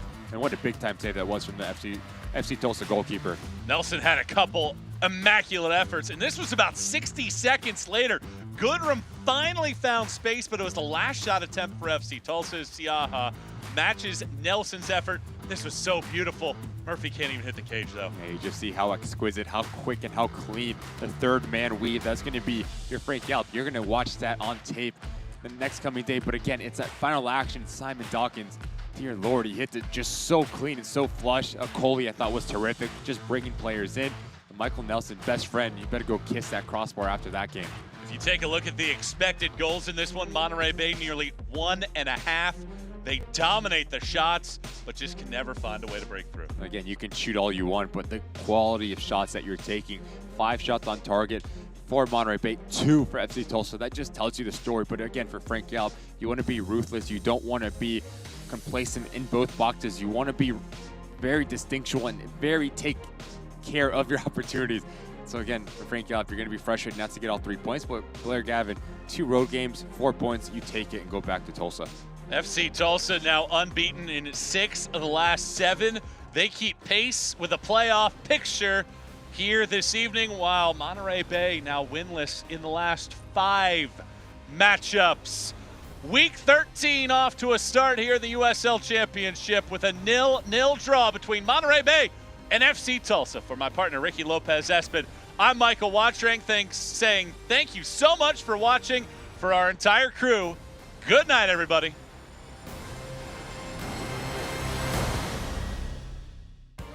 This copyrighted telecast of the United Soccer League Championship cannot be retransmitted, rebroadcast, or reproduced without the expressed written consent of the United Soccer League Championship.